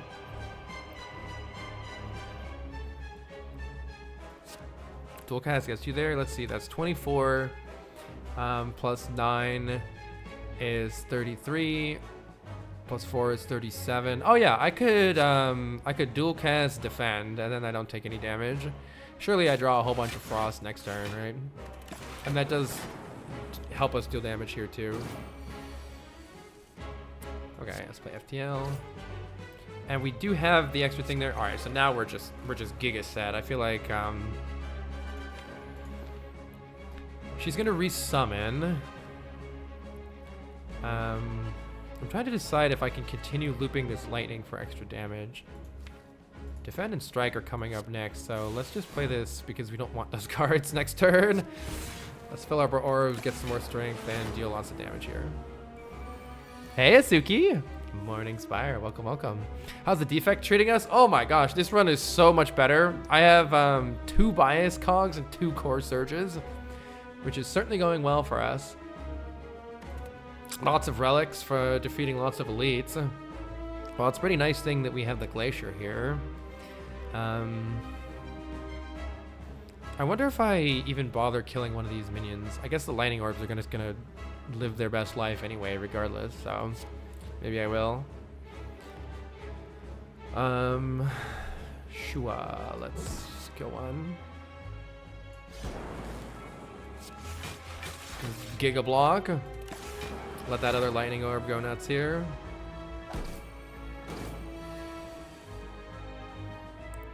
All right.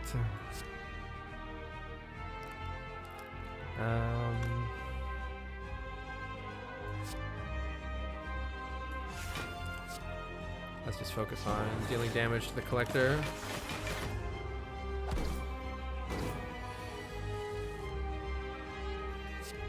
Let's see, can I get another lightning orb? Yes, I can. Let's do it.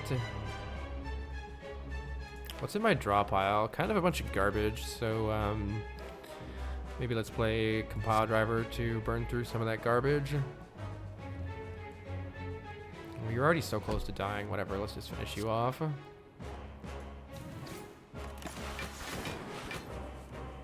I gotta remember that I have the gremlin horn. I keep forgetting to use it properly. Alright, looks like we can just finish her off here. Go for the kill. GG. I suppose I could have set up the sundial, but whatever. Alright, would you like another core surge or bias cognition in these trying times? My god. This run is... I mean, I don't think you add another one at this point. I don't know. Do I get third bias cognition? Yeah, we could have had triple bias. Giga mastery. This is ridiculous. I don't actually know if it's smart to add this anymore at this point. And do you pick this one or that one? Third core surge. Yeah.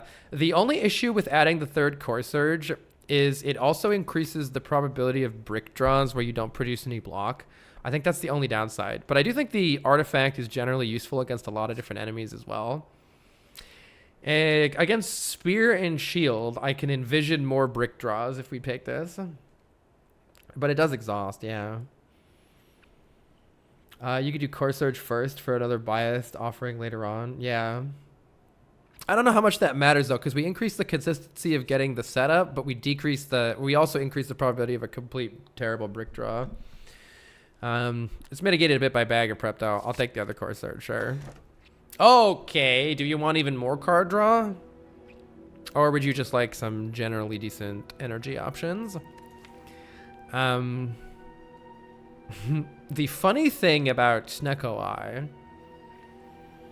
is that even though we don't have very many good cards, like we have the Equilibrium and the Glacier, but otherwise everything's kind of bad. This does decrease the probability of brick draws. But if everything is 3, then it increases it again. So I don't know. Let's just take the Slaver's Collar. It's energy when we need it, with no other downside. So let's just take that. All right.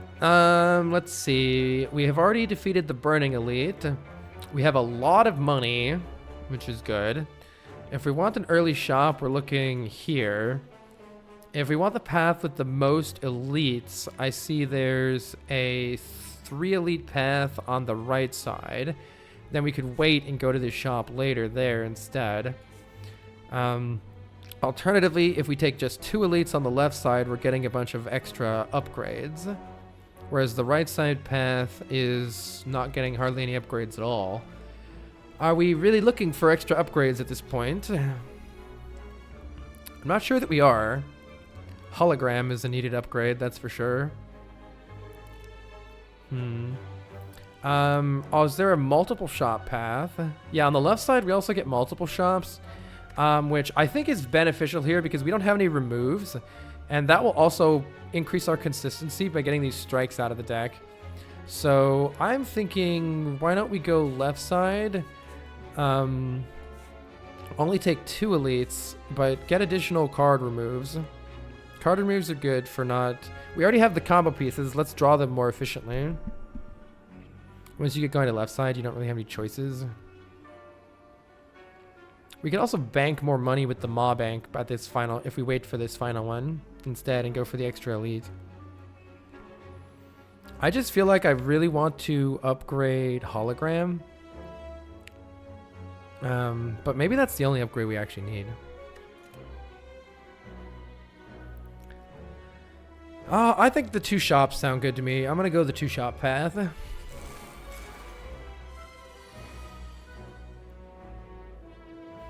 Alright, let's work on the Flame Nerd first. See what we draw.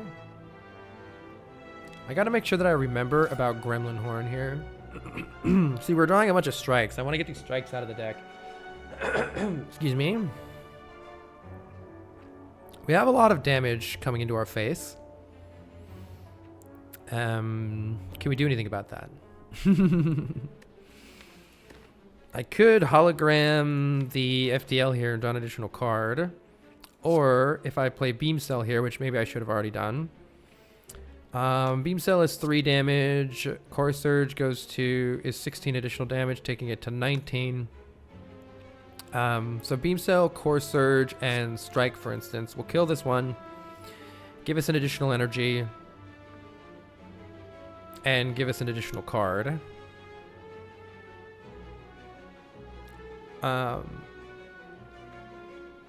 Otherwise, right now we have 13, 17 block. So we're taking 7, depending on what we draw. Oh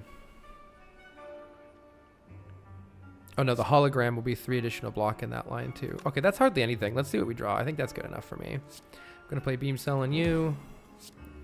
Bonk you here. And I could rebound. I could play Rebound here and just see what I draw. Rebounding the Equilibrium is pretty fine for next turn. Maybe there's something I don't want to rebound though. I don't know. Let's see what we draw. Hello. Well, let's just play Bias Cog. Let's play Equilibrium with Rebound, I guess.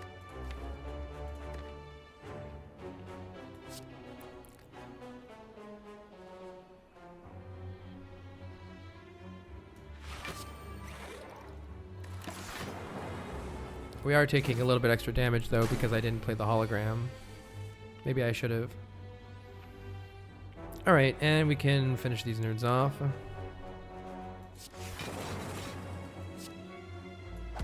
Smack. Smack.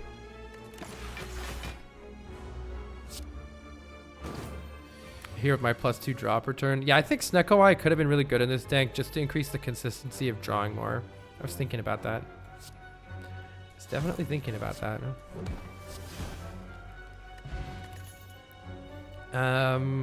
Are we a deck that wants a Turbo Plus? I think it increases the chance of brick drawing. We need more card draw first. In that case, I think Compile Driver is actually better for more card draw. Especially with the Plasma Orb starting in our combat right away. I think we need card draw here. Is there a 2-shop Elites and more question mark for Tiny Chest path? Starting left and moving right.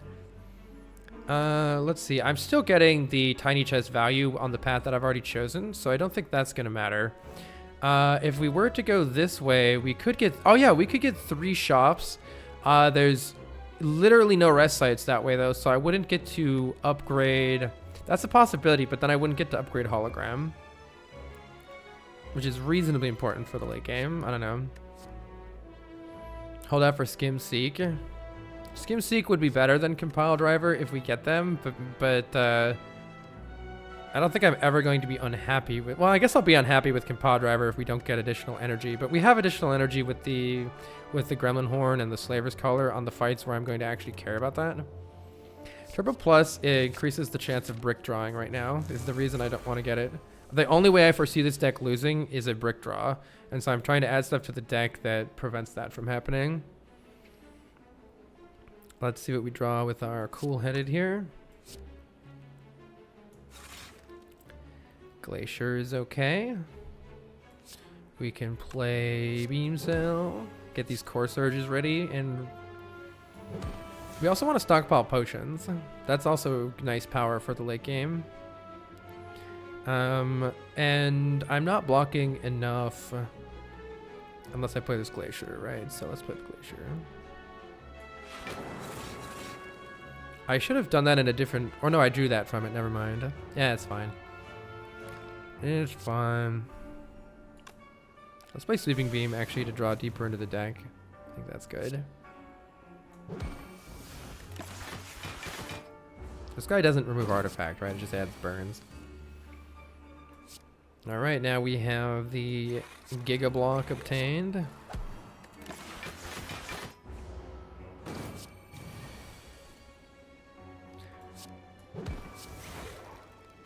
Massive block. Probably would have killed to just play the Zap, right? It's all good. Is there anything to do? I am not motivated enough to try setting up Sundial every turn.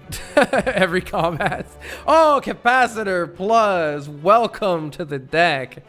That is massive scaling and a wonderful find here. All right, we could even have a loop. Let's see. On sale, cool-headed is good and makes us value the upgrades more. Capacity potion is really good long-term value as well. I think I am pretty interested in Anchor because Anchor helps us not hemorrhage damage all the time.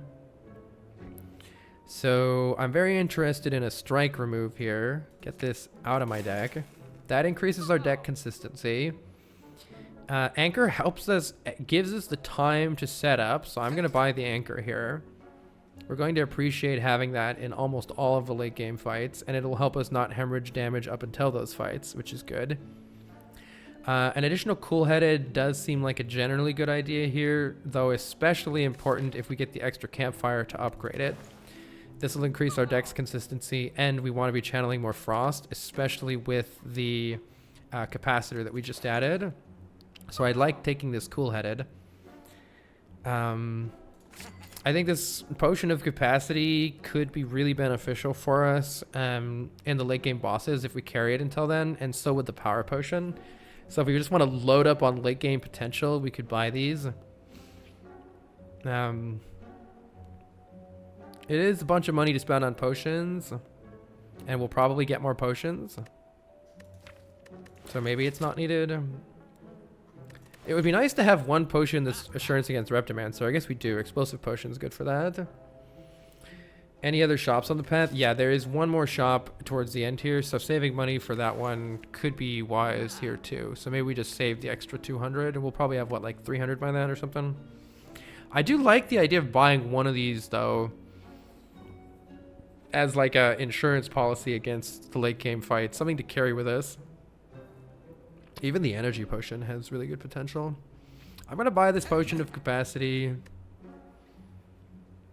And then move on. Oh my gosh. I forgot the tiny chest was up already. We took the Slaver's Collar, so there's no downside here. We can either add a toxic egg and then not take whatever relics in here. Surely Toxic Egg is going to provide us with some consistency, like upgraded cool-headeds and more card draw related stuff, maybe an upgraded skim. So I feel like this Toxic Egg could really benefit us here. Ed says, welcome to full-time streaming, Carl. Although the academic world has surely lost great talent in you, I'm personally happy to catch you more often live. Best of luck, hearts. Aw, have a heart right back at you. Thank you so much for the kind words. Act 3 egg. Yeah, it's a bit late for this egg. We do have a lot of card rewards left, though. 1, 2, 3, 4. It's 5 card rewards of upgraded skills. 6, right? Because also from the Spear and Shield. 6 card rewards of upgraded skills. Or we just take the key. I don't know. The upgraded skills might be nice, but let's take the key. All right. Well, hopefully it makes sense here why I was insistent on taking that additional compile driver. It is certainly nice to be able to draw 3. Oh, never mind. We don't need it. And we don't need it. Okay, I'm like way too relaxed. I'm like slumping into my chair. I'm hungry for this win. We lost for 10 hours straight yesterday. Just solid losses on the Defect. I'm hungry to actually get a win here. Hey, Ryan. Ask me how it's going in like 30 more minutes when I've either won this run or crashed and burned again. I'm probably going to play Core Surge Bias Defrag. That sounds great. Let's blap this nerd. I do gotta keep in mind I have the Gremlin Horn for this fight. Tons of focus is nice. I also... There's a chance I take a lot of damage next turn, actually, unless I play the Cold Snap. So maybe I want to do that instead. Instead of the defrag. There's a chance I take a lot of damage next turn, and if I don't play that Cold Snap. If we draw, like, a whole bunch of non-frost cards, basically. Alright, we have in fact drawn some frost cards. Let's play the Capacitor. Cool-headed. Core Surge, Bias Cog. Oh my goodness, look at that. That is pretty nice. 12, 12, 12 is full blocking with the extra 4 from plated, so we can slap this nerd in the face. Just slap nerd. Oh, prediction? Right, right. Will we beat the Act 2 boss? Yes. Will we beat... I'm just gonna go straight for will we beat the heart in this run. Robot of unparalleled focus. Look, I have ADHD. How do I get this focus? No, I actually have a lot of hyper focus. It's really good for doing well in these games. Not so good for other things. Well, chill is just way too much here. I actually don't want to finish that nerd off yet. Let's just get some more lightning orbs in play. Wait, I didn't play the defrag? Oh, I guess let's play the defrag. Sure. Shua.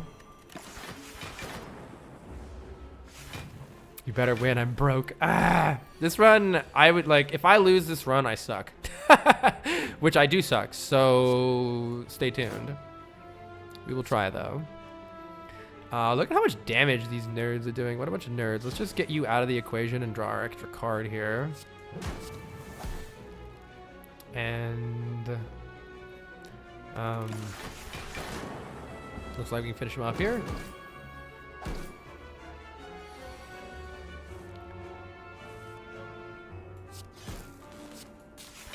Smack. Get him.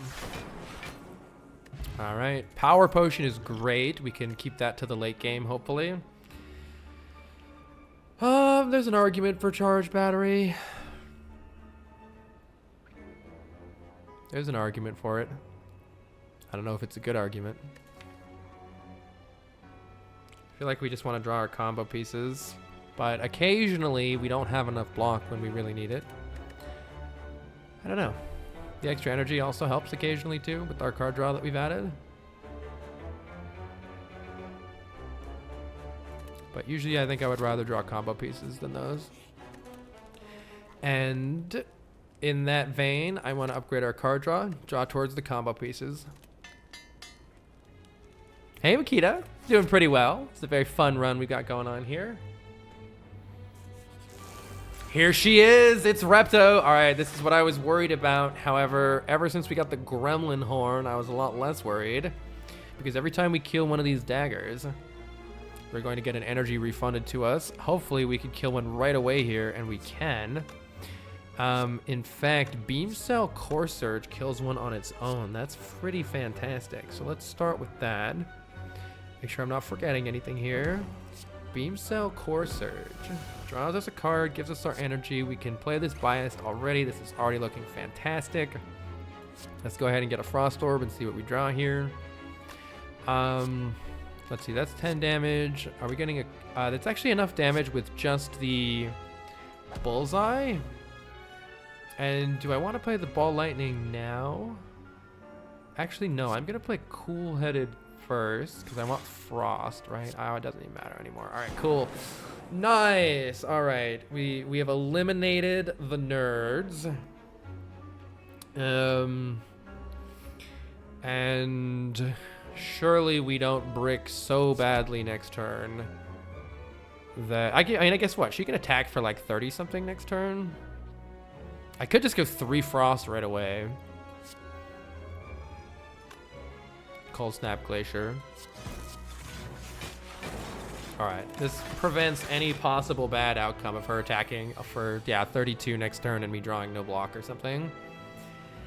On the downside, I'm not able to draw as many cards from something like Compile Driver anymore, but surely we'll be okay still. Let's see what I draw. Oh, hello, it's a Compile Driver. Let's see, I can play Capacitor Equilibrium here, and that's blocking for quite a lot. 21, 28, plus 13 is 41, plus 4 is 45. She's attacking for less than 45, so I'm pretty happy with that. Let's play Capacitor and Equilibrium. And now when we draw the thing to increase our focus later, we'll have a potential chance of still having the bias cog in our hand, which we have done here. So we can bonk you, get way too much focus, finish you off with the rebound. To draw an extra card here. Sure, I'll rebound the zap. Honestly, more lightning damage would be valuable here. All right, we're good. Repto, no problem. You're looking kind of OP, right? This deck is sick. This deck is like, it's hard. We got such good card luck. Like we got the first bias cog core surge and I was already happy, and then we got another one and it's just ridiculous. I'm just gonna zap hollow ball lightning wherever ball lightning is. Okay, we got defense, we have damage, get wrecked, nerd.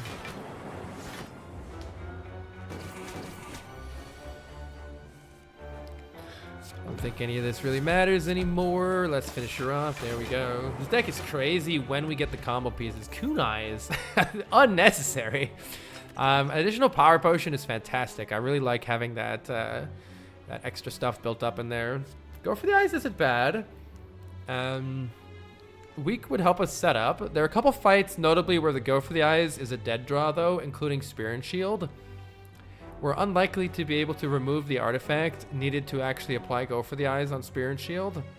So, in that sense, it's going to make that fight in particular worse. And I think that's like the only fight that I'm still afraid of at this point. So, maybe I don't take that because of that. I don't know though. Kunai finally subscaling. Shuriken, Kunai, Sling of Courage. All right, this started out as a combat defect run. That's why my cards that I was adding at the beginning were like Bullseye, Rebound, Pile Driver, Cold Snap. I was banking off of this Shuriken and Sling of Courage. And honestly, that allowed us to take a lot of elite combats. We've done the highest elite combat path every single time. I think we went like 4-4-3 or something. Okay, we did have an extra upgrade, but I don't think I need it right now. So let's recall here, and then if we add an additional card that we want to upgrade later, we'll do that later. Let's take our recall. We got all the pieces now. Make sure I don't fuck that up. So I can take this relic if we want it. I mean, the game, look, there was a combat defect in this. If you just look at the relics, all right, there was like an amazing combat defect in here somewhere. But then I got the gold-plated cables and I gave up on that shit. It's funny. I would have rather had the toxic egg. All right, well, this could be interesting.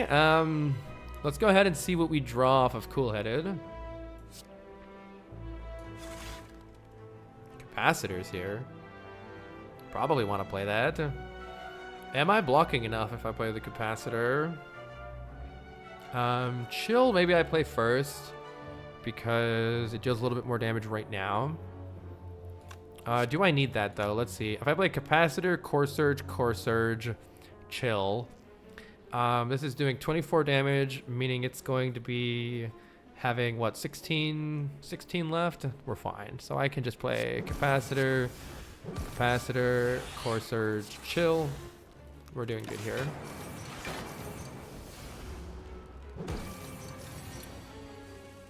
I could have, yeah, you could have made an argument for getting the energy next turn. I'm just going to, actually wait, this is a little bit sketchy, depending on what I draw, because our orbs aren't really doing anything yet.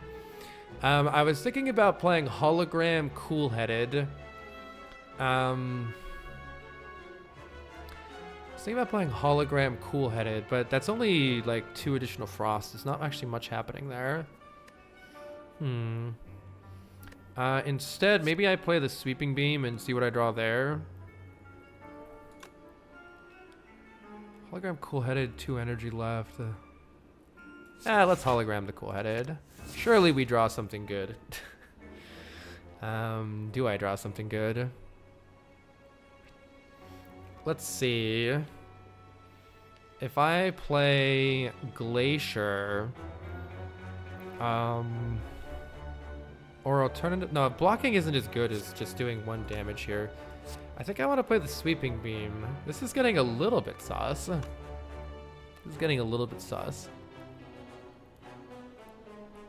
Ball lightning. I'm very curious what I draw with the sweeping beam. If I don't draw any focus, then our best bet right now, if assuming that I just don't draw anything good from here, what's the best way to help mitigate damage right now?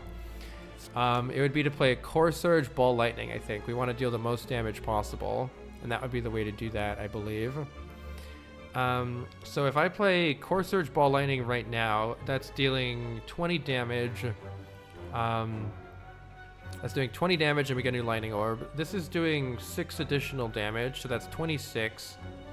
And then the other one will evoke for, or will channel for 3, so that's 29. That brings this attack down to 21. And of that 21, we're blocking 7, 9, 11, 13. So we're taking 7 damage if I just play Ball Lightning Core Surge right now. Yeah, we could use a potion if we need to, but I don't think yet. Alternatively, I play the Sweeping Beam, which is losing me... Sweeping Beam is like... actually increases the amount of damage that I'm taking if I don't draw something like Biased. If I draw FTL, it's good. If I draw Beam Cell, it's at least evening out. But I'll probably draw something like Defend or Compile Driver or something, and then we're not actually getting any additional value out of having played the Sweeping Beam. So maybe I just take the consistency and eat my 7 damage. I'm pretty sure it's not better to play Glacier, right? I can't evoke this. What I probably should have done is tried to quickly evoke this to get the extra energy right now, but I didn't think about it in time. If I play the Glacier instead, let's see, that's evoking this right away for 8 damage, but then I'm not getting any value out of this Plasma Orb. It can't possibly be better. So I'm gonna play this, and then I'm either just popping this Explosive Potion because I'm probably gonna get more potions, and what does it even matter anymore? The Explosion Potion's kind of worthless right now, just to save a little bit of health, or we say it just doesn't matter. I don't have any sustain, so like I don't know, but maybe this can't be Repto again. Against Nemesis, I guess the other 2 bosses that at least that we can fight, this Explosion Potion isn't doing shit. So I don't know. It's like a small thing. I don't think it matters very much. Maybe there's a use for it later, but whatever. I think now we're gonna draw the Bias Cogs, and we don't care about this fight anymore. Yikes. This is why the deck needs card draw. And more removes. And more removes. This is where the Snecko Eye would... You would have already had the Bias Cog in play with the Snecko Eye. Big yikes. Well, this is what we got. Let's see how bad it is. All right, this is 4 damage, and this will be 15 damage on top of that. So let's see. Yeah, that's 4, 15. 6 here is 21. 3 is 24. So incoming damage will be 36. And we'll be able to block for 18, 20, 22, 24, 28. So we're looking at taking 8 damage right now. I think I'm definitely not opening a power potion for 8 damage. Maybe I shouldn't rebound this Equilibrium, but I'm already too deep, so it's happening. Oh, Transient, why do you do this to me? Oh, it was only 4. Luckily, I can't do math. It was only 4. All right, well, now the Bias is finally here, and we don't have to worry anymore. I think looping this is better than looping Frost, right? So, but so is playing more orbs. More orbs, please. Give me another Bias, please. Defrag will do. Thank you very much. Is that for surezies enough block? 9, 9, 9, 9. Yeah, it's enough. Is it enough, actually? Wait, is it like 1 or 2 short randomly? Let's just fucking play Cold Snap. Don't need that anymore. Get this there. All right. Okay.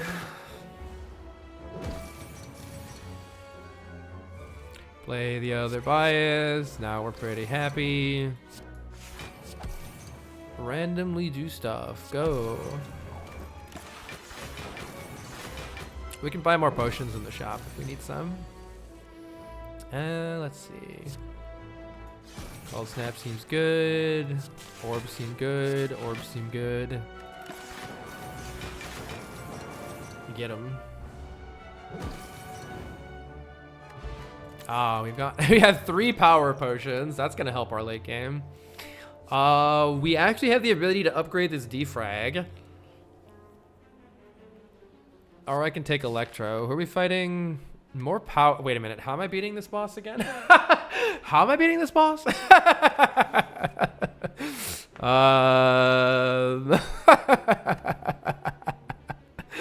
I should have taken a consume. Hello. Oh my god. Well, this could be bad. Look, we're scaling off of kunai to beat that boss. It's fine. How bad is Electro for Spear Shield? No, I was thinking that, Asuki. I was thinking that. And then I saw this boss and I got scared of taking Electro. That's the main reason I didn't do it. So this should be fun. I don't know how to beat this boss. I mean, I assume we're still just going to play... We're going to play 2 Bias Cognitions. That's what we're going to play. And I guess... Oh, no, we're going to play Capacitor and 2 Bias Cogs. Hopefully that'll still be fine. We are going to have to deal with the minions. Chill is a card that exists here. Let's draw some cards first. Let's kill you first. Why did I hit that one? Whoops. I got scared. Core Surge is here. That's good to finish this nerd off. And then I can play Chill if I need to. I'll play Chill and see where the Lightning Orb goes. Alright, whatever. We got plenty of extra energy now. The Core Surges are here. I'm gonna just work on finishing these other ones off. We get the extra energy out of it anyway. Nice. Powerbird gets outscaled. You have Gremlin Horn for the cultists. Yeah, I was thinking that too. I got scared, but then I was like, wait, it's probably fine. Let's see what we draw. We still want more removes. It's kind of what I'm planning on using my money for.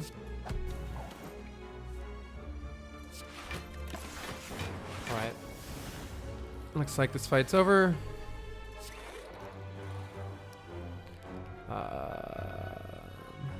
Let's just get another lightning orb. Do I have a lightning orb here? Yeah. But I can't do that, tragically. JK, let's just sit here.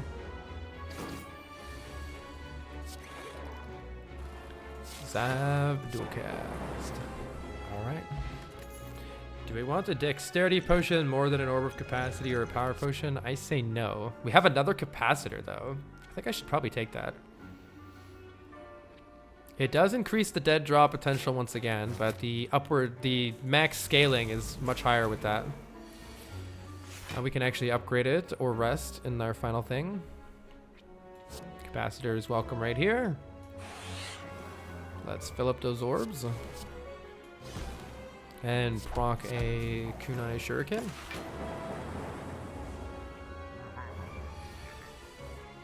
Core Surge is here. We haven't gotten any frost yet. Let's start by drawing cards and see what we draw.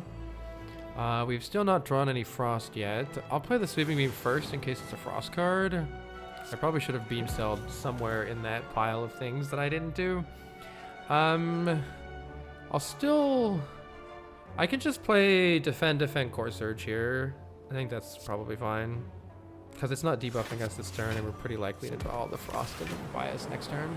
But yeah, like a hand draw pattern like that, I mean, aren't we just dead to Spear and Shield? If you just take that draw that I just exactly got, isn't that dead to Spear and Shield? That's what worries me. I don't know what we need to not fall over.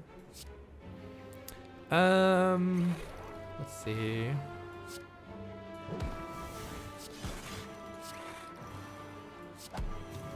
Also, I'm not taking damage, yay. You pop pots. Yeah, hopefully the power potions would help. Core Surge, Bias Cog, Glacier, Chill. Alright, we also need to get some more damage in against this nerd, but this shouldn't be a problem. We have another capacitor, right? Alright. Pretty good here. Typically, potions are your best insurance for late game draws. You've won runs because you saved Ghost in the Jar from Act 1 all the way to the hard fight. That's why I really like the fact that we got the potion belt. Maybe there's something better than Potion of Capacity now that I have 2 capacitors that would help with a little bit of late game insurance, a bit more than what we've got already. Let's play Bullseye. That feels like damage. All right. Ooh, oddly Smoothstone helps a little bit. Helps a teensy bit. I don't think we need a Dark Orb in this deck. You could argue for 1 Dark Orb and some AoE. But it also, again, is kind of like a brick draw, or it's a slow draw early on in a lot of fights, like Shield and Spear. So I think we keep what we got, and we're happy with it. Let's see what we have here. There's a consume if we want it. That is scaling against the bird nerd here.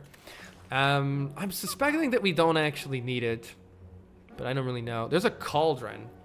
Now, here's a question, chat. What is a potion that would help us against Spear and Shield more than what these already do?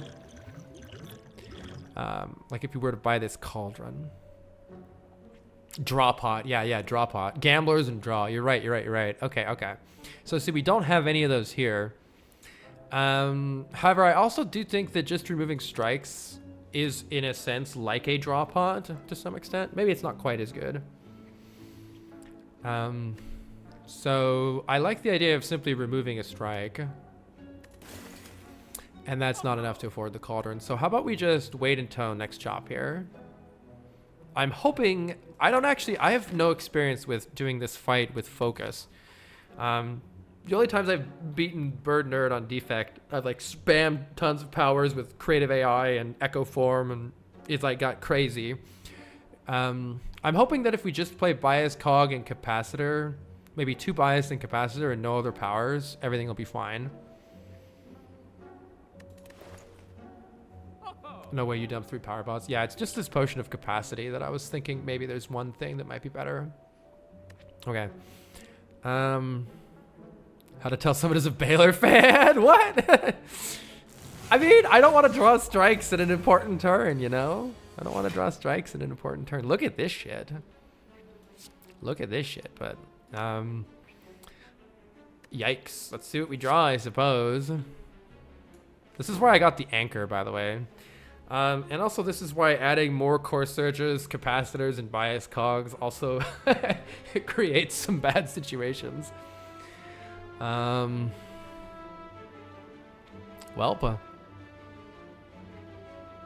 I mean, I can play core surge bias, but it's not doing anything. Unless I can kill one. Yikes. Maybe I'll play... Let's see, I could play Core Surge Bias Dual Cast and just see what happens. Or use a potion here. Let's play the Dual Cast and just see if luck is in our favor. It's kind of not, unfortunately. Okay, so how bad is this? We're taking like 34. I could just rest next floor though. Rest comes at the cost of not upgrading this capacitor. So the question is a power potion even likely to help us here? I feel like I can't think of very many potions other than buffer that are going to be helpful. I think I'll just rest and not use the upgrade. I don't know if there's some better way to have done this or something, but... So I think I'm either just playing the capacitor or blocking for 6 here. Blocking for 6 gives us 20 block. I don't know, I'm already down some health, so yeah, I'm blocking for 6 here. Hopefully we don't take any more damage. There is like a crazy terrible brick draw that could still happen though, which thankfully we've not gotten.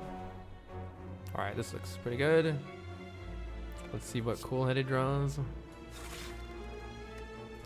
I can hologram core surge here, which is pretty nice, or hologram capacitor. I'm gonna hologram capacitor and just play the bias cog as is. I think it'll be totally fine for getting out of this fight. Okay, I don't think we're worried anymore.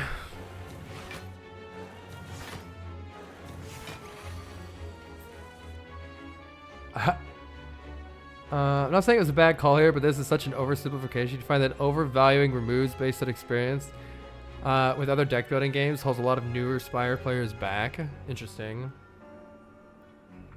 I just see the hand. What I see in my head is the hand full of starter cards when you're facing down turn 2 of Spear and Shield.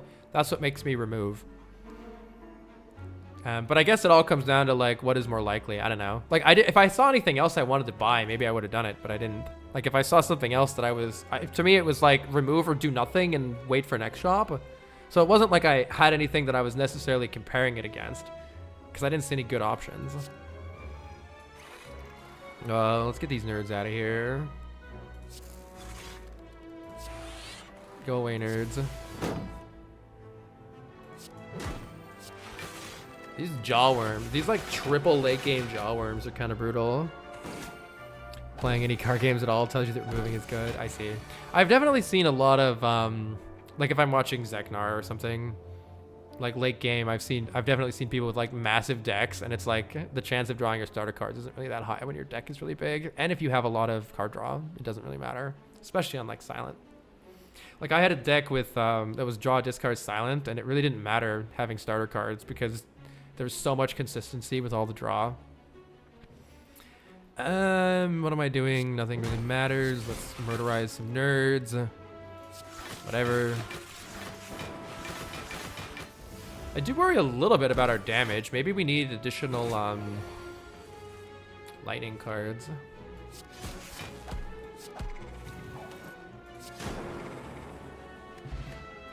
Block potion. I think I'm more likely to benefit from the block potion or potion of capacity. Capacity is upward scaling that I don't think we need, whereas block potion is right away, but it's only 12 damage. I don't know. Block potion helps us not die though for a really, really bad. Capacity is good for awaken one. Yeah, I'm hoping I don't need it. Hoping I don't need it. We have these power potions for what over capacity would do against another boss. Ball lightning barrage is damage with our like shuriken. I wonder if I want one copy of barrage in the deck. I wish it were upgraded. If it were upgraded, I'd definitely take this.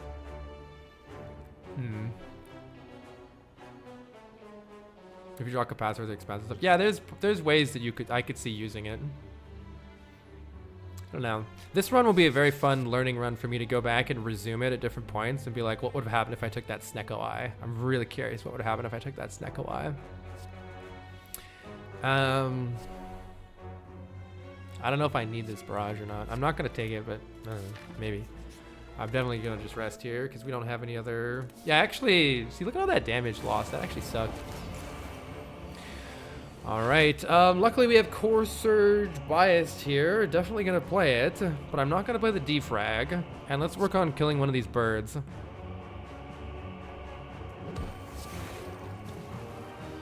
I want to get some orbs out. I do think I want to play this capacitor. I think we'll play both. I don't know if I play both capacitors. Maybe I do. Yeah. I don't know if defrag is worth it or not. I guess one way to look at defrag is each additional power adds 2 strength to the awakened one, which is it's 2 damage for its regular attacks, and that doesn't really matter. But when it does its multi-hit, it hits 4 times, and so you're adding 8 more attack damage that comes your way if I were to play this. And so the question is, does playing this prevent more than 8 damage? And I think the answer is as long as you have more than 4 more orb slots, it is still worth it to play defrag. I don't know if that logic is correct or not, but that logic sounds right to me. Run Resumer is such a good mod. Yeah.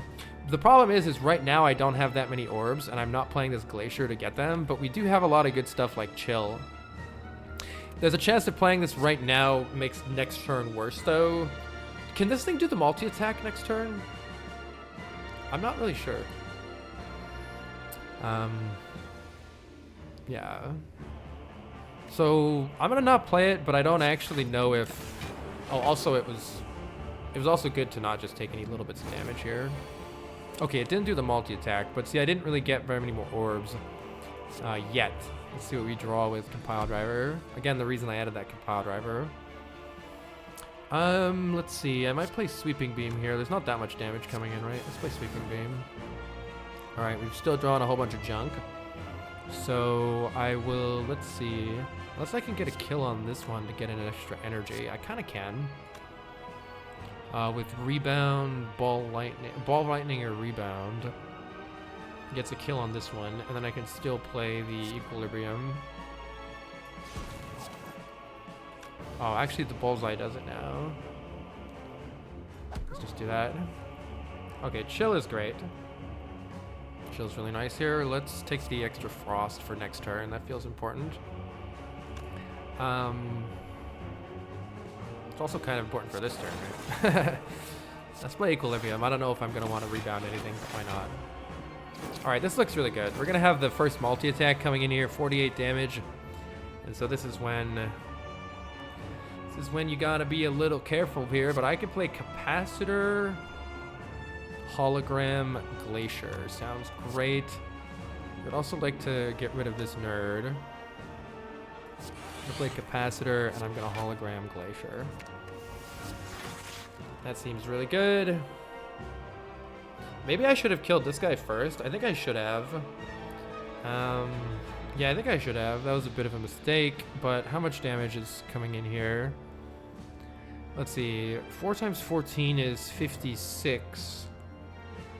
Plus 11 is 67. So 67 damage. I have 1, 2, 3, 4, 5. That's 35, 45, 49. So I still need all this block here. I did forget the 4 from that. I might have done the math slightly wrong, but I think it was close enough. Yeah, I figured I wasn't going to take very much of anything. Okay, downside though is I'm not able to play this other bias right now, but I think that's fine. Let's finish this guy off. Draw some cards. Alright, cool. There's the Core Surge. I think we're pretty good here.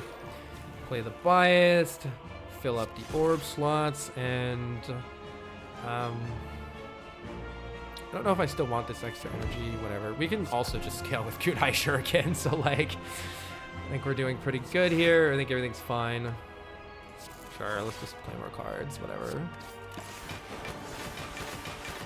I think looping the frost means there's no way we can take damage anymore. This seems fine. In fact, I think it's fine to play this too. Okay. Surely we can have an additional... Yeah, we're generating 136 block each turn or something crazy like that. So we can just smack and smack and smack. Nice. And that's why I wasn't worried about this fight. Yeah, Azuki, see, that's just one of those things that like the experience really comes in handy there. Because like all I know about this boss is scales a lot with powers.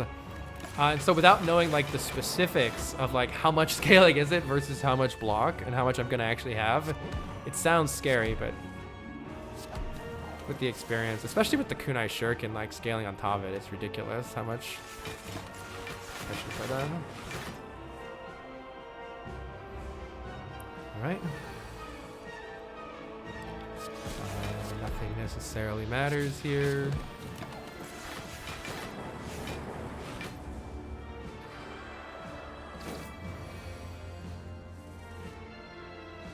I guess one way to think about bias cog is like one bias cog means 8 more damage, but I get 5, 10, 15, 20 additional block. So it's way better. I'm just gonna loop a lightning.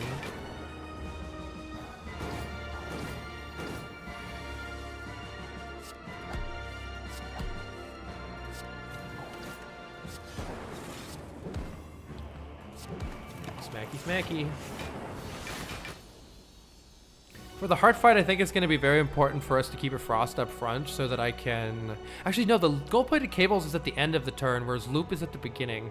There may be an issue with Beat of Death in the heart fight because I don't have a loop in the deck. I just realized that because of the way that gold-plated cables works, it doesn't help you at the start of the turn for Beat of Death. This nerd should hopefully not be too bad. Let's draw some cards. Well, all right. GG. We want to draw our capacitor here. Oh. Actually, I probably shouldn't play this. Maybe this was a reason to not have done that in the order that I did it in.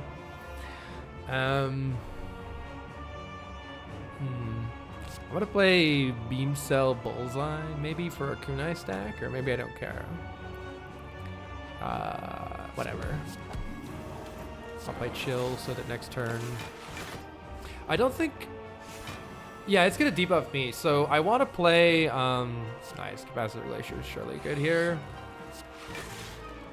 And I'll just pass this. Or I might still take damage, that's a lot. I should get a frost here so I don't take any more damage. Yeah, I should have evoked the plasma. That's what I should have done. My bad. All right.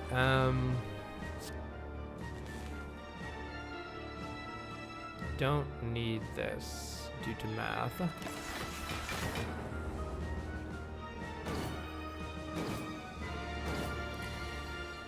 I don't want this energy. I want frost, please. Thank you. I could play Core Surge, Hologram, Bias Cog there. Okay, now we're totally done, right?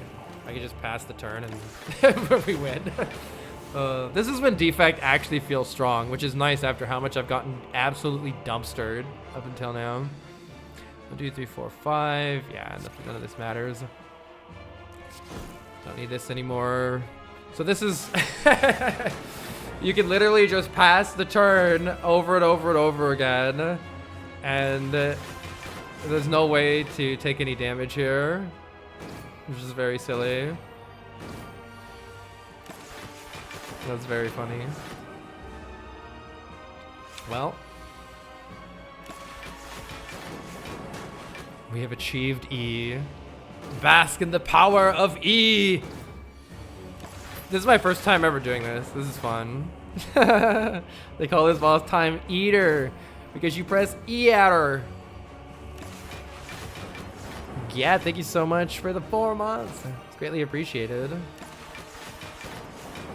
All right, but all this is making me want even more is to actually win with Combat Defect. I've gotten to the heart twice on Combat Defect, never won. I crave it.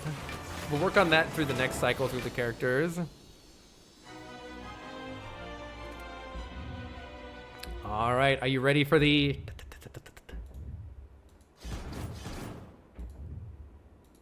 Oh, I skipped it. No, I want to see the heart go. All right.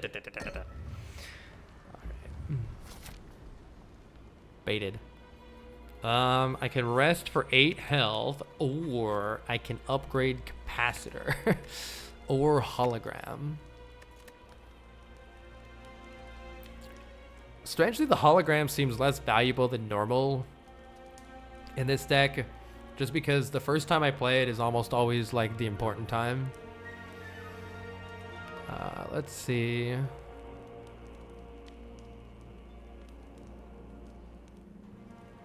Do I want 8 health or an extra orb slot? Kind of want the 8 health. Kind of want the 8 health. Yeah, I was thinking about innating chill too, but if we don't draw the focus, then it's like not that useful.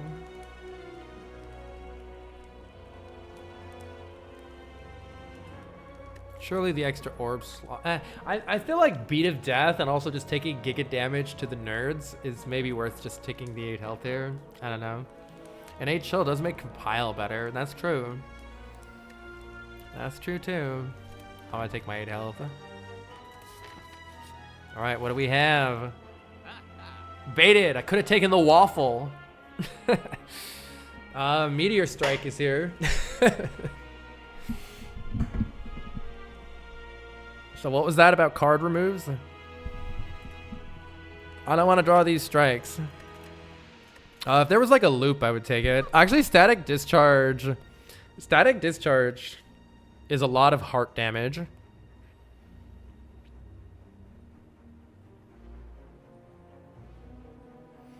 I could take 7 additional max health. Or a 4th power potion. Surely when you just play 4 powers, we'll be okay, right? You can have 4 power potions. Yeah. I don't want this strike. I want to draw a good card instead of that strike. Draws rebound instead. All right, this is the fight I'm worried about. Give me a good opening hand, game. I'll take it. It's Frost. Oh god, look at all this damage. All right, let's draw with the FTL. Start there. Ascender's Bane, sick. You love to see it. Let's play Cool-Headed to draw a whole bunch more cards. Compile Driver draws 3, so I'm thinking about playing Compile Driver before anything else.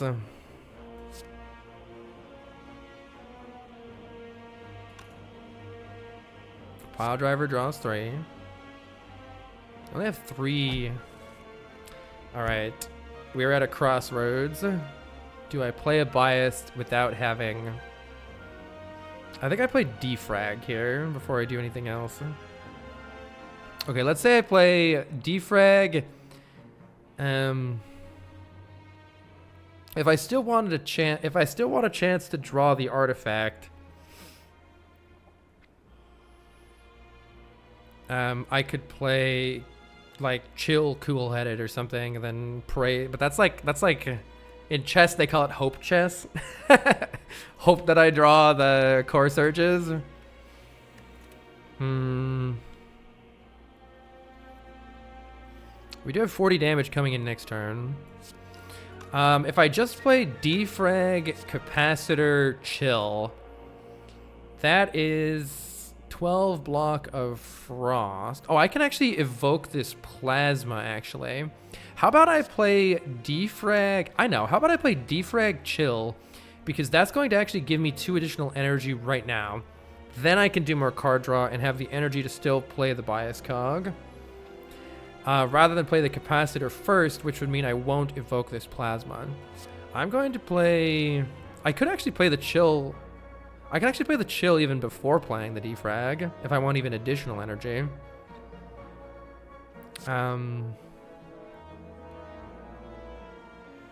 But... like, the Defrag is just, what, adding 2 additional damage to the Lightning Evoke? That's kind of nothing. So in that case, maybe I play... well, if I play Chill Cool-Headed, I want the extra block. So I'm going to just play this Defrag.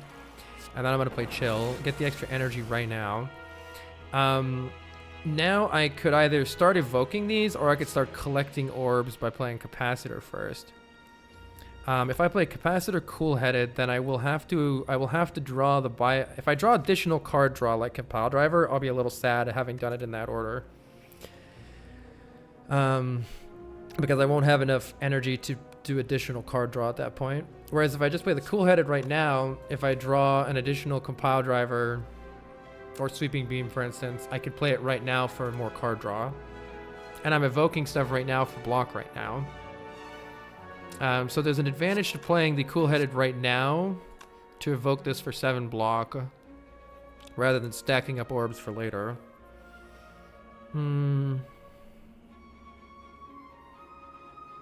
On the other hand, playing the Capacitor first,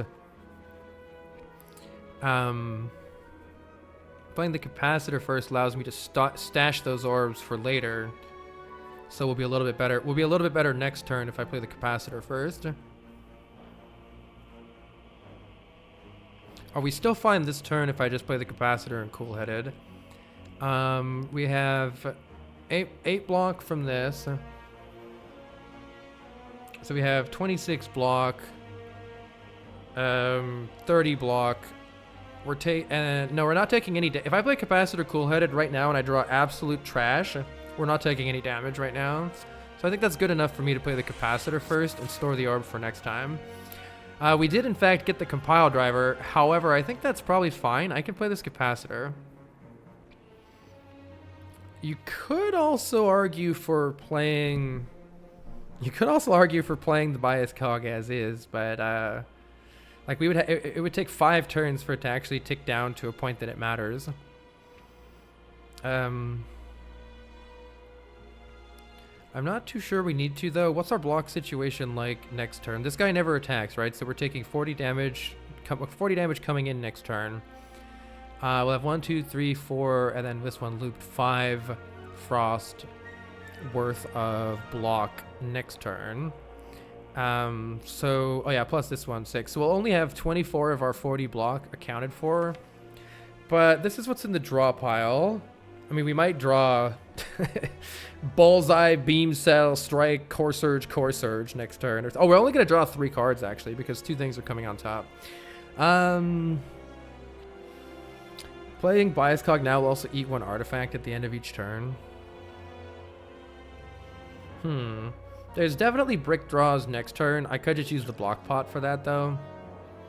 We might draw complete garbage next turn, but then I think I use the block pot, and I'm pretty happy with that. So... let's just play Capacitor Ball Lightning. This is another time where experience of knowing how much...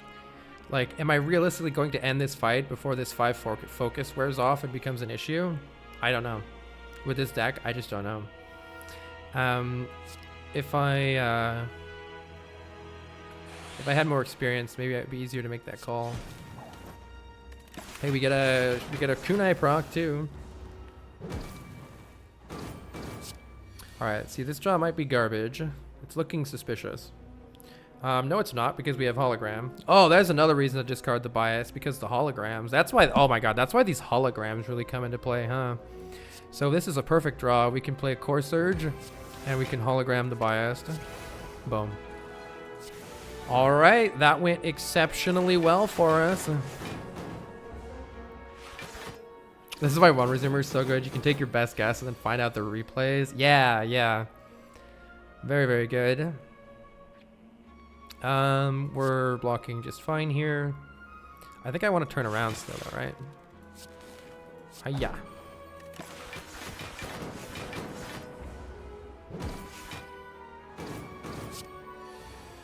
These guys are so mean. They put the stuff on top of your deck twice. What a bunch of nerds. Let's play Beam Cell, Bullseye, Cold Snap. Get another proc on all of our stuff here. Of course, the lightning's just hitting the shield. The Core Surges are here. The Core Surges are here. And sure, I'll play both Core Surges, right? And I don't need to actually play this dual cast to full block this, right? This is 48, 72, and 1, 2, 3, 4, 5, 6, 7 is... oh, do I need to actually? 1, 2, 3, 4, 5, 6, 7. This is only 60 something block. How does math work? So I actually do need a dual cast to not take damage, I think. It's fine. Yeah, I think I would have. Alright, but it's no problem. We're looking pretty good. Let's see what we draw. Let's play let's play Zap? Wait, wait. Surely it's fine. Putting this lightning up front is maybe sketchy. Let's just dual cast it, so next turn isn't awkward. This guy needs to die. Alright, we can definitely play the other bias. Oh, I had it anyway, even if I didn't. And then finish this nerd off. Alright, nice. I think we're good here. We didn't take any damage and we kept all of our potions. I am a little worried about how slow our damage is in the hard fight. That's the only thing that I'm worried about here. But presumably we can block a lot.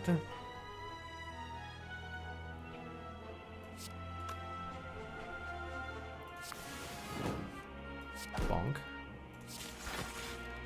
Bonk. We do have the thorns damage I think is going to be really good too. Well, we also have 20 healing in the form of Toy Ornithopter. And if we want to recycle some junk in our deck, we could take Recycle. I'm not sure that we do. Maybe. Scales is your first 300 damage. Yeah. Wait, Blizzard is damage. Hold on. Do we need that Blizzard for damage? Without Echo Form, I'm not playing that much Frost. Blizzard for the mastering? True, we could master Blizzard. Oh. With 3 power potions. We probably have Echo Form with 3 power potions, right? Let's take Blizzard. Alright, here we go. Well, that sure is a turn 1. Actually, we need to acquire still some... We have 10 block. We would like to get any of our core surges, so let's draw towards those first. Cool-headed is here, that's good. Draw some more cards. Compile driver draws 3, let's do that. Please give me a core surge. Yikes! Kind of a trash draw order. Given that we have 3 core surges here that we've been unable to obtain so far.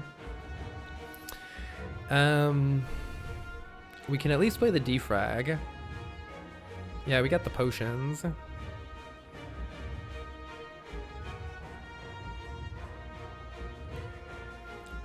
Hologram compile. I don't have the energy for that. What I would like to do is evoke. I would like to dual cast the plasma orb. So let's play. How would I want to do this? Defrag, cool-headed dual cast. Let's play that. I think that's how I want to do this. Defrag, cool-headed. Okay, we got it. Thank fuck. There we go. All right. Now we can play Core Surge, Biased, and we can start looking at these potions. Let's take a look at the first potion here. Creative AI is fantastic. Let's take Creative AI. Play that. Mr. Foldable Bones, thank you for the 16 months. There's no need to play the Defend because I'm healing for 5 every time I use one of these potions. And I could hologram cool-headed here. Or I could save the hologram in the drop pile. We can only use it once. Let's look at another potion. Another power potion. Capacitor is good. Heat sinks is good. Electrodynamics is good. All of those seem good. I'll take the orb slots, please. Let's play capacitor. How many more frost orbs are in the pile here? We need to actually fill up these frost orbs. And there's not that many left to fill up here. So it might not be the worst idea to... he thinks it's great with creative AI. Yeah, I was thinking about that too. Might not be the worst idea to get one of these cool-headeds back, just to ensure that we actually have more frost for next turn. So that would look like hologram. It's not that I play as capacitor, but then we have like all these empty orb slots. You're about to get a bunch of garbage in the draw pile. True. That's why I think having an additional frost orb is pretty smart here. Might be a little awkward. If I draw a blizzard from the cool-headed, it'll be pretty awkward.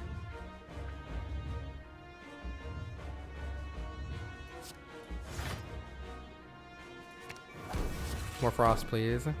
Okay, we did unfortunately draw a little bit of good stuff, but let's take a look at that last power potion here. Buffer and loop are all really good. I'm taking this loop because this loop is going to give us block per turn to not take beat of death damage. Alternatively, static discharge is maybe game winning too. If we're lacking damage or something, or we have a big multi-attack happening later, it like evokes all your frost. It's kind of crazy and it gives you a ton of damage. So Static charge requires taking a lot of damage. I think the loop is good because it blocks next turn and on subsequent turns, so the loop is better right now. So we're nearly full blocking this 60 just as is, which is pretty good because we haven't drawn a whole lot of useful stuff here. So we can play Equilibrium just for block, and we can play Capacitor just to get those orb slots for later. Maybe it's more worth, hold on, how much damage, how much is this coming in here? We have 36 block coming in, 40 block coming in, so we're only taking 4 right now. I'll take 6, I think, if I play this, but getting the damage started sounds good, right?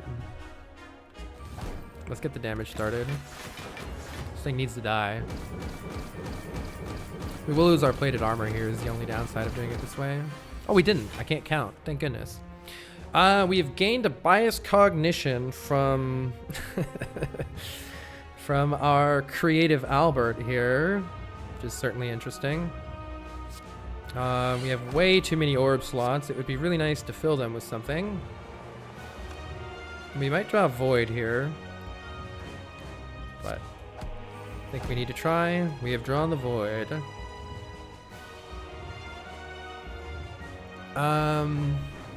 Not a bad turn to just use that block pot potentially. If I play Defend here, we'll gain 3 additional block because of Beat of Death. So that's 36 plus 3 is 39. 44, 48. So we're taking like 20 damage. May as well use the block pot. Potion heals 5. Yeah, I guess it, in some sense, would be nice to take the damage and then use the block pot later instead. I can also get rid of the Slimed instead of playing the Defend. That sounds better. Why don't I play the Slimed and use the block pot? I could also just play the Bias and let it tick down. Presumably we're winning before too much longer than that, but I don't think we need to, right? Let's play the Slimed. Get that out of my deck. Take our block pot here, and we'll take, what, 12 damage? Alright, now we're looking very good. We can fill up our orb slots, play a defrag, rebound Glacier to fill up the orb slots even more. But we are going to need to actually deal damage here, so let's start acquiring some more lightning orbs as quickly as we can here. Let's definitely play this heat sinks. That's going to be useful. And now we can play the next bias that we draw. Let's fill up the orbs. And then let's start doing attack damage too. We will draw a bunch of attacks to deal attack damage. Loop is good. Play this loop. I think it's more important to deal damage here in any way that we can. Well, actually, drawing the bias is pretty good too. Let's play Beam Cell. Try to draw more bias. Can I even use Capacitor anymore? 2, 3, 4, 5, 6, 7, 8, 9, 10. It doesn't do anything anymore, right? I think we play Zap here. Though I'll play Beam Cell in case I draw a bias. I did not draw bias. I think we need Zap. We need damage. Get the damage going.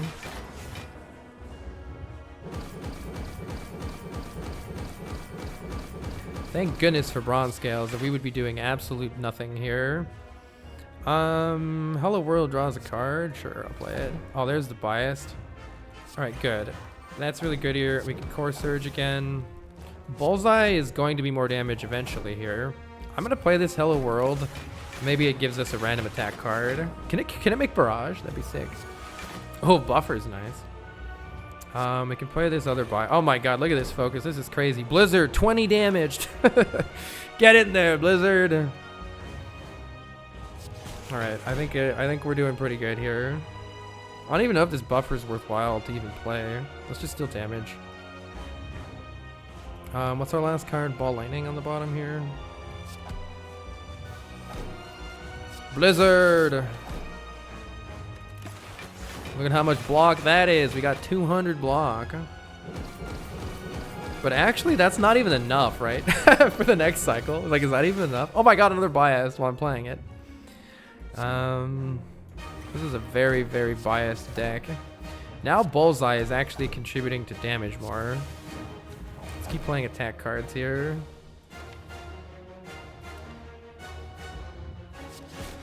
playing attack cards. Maybe I actually want to loop this lightning for a kill here in case everything goes horrible. How much damage does it deal next? Ooh, Echo Form is here. That's nice.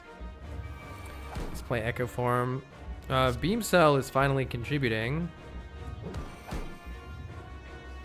Do I want... I'm going to leave the Frost in front. I'm going to leave the Frost in front here. Let's just play Rebound.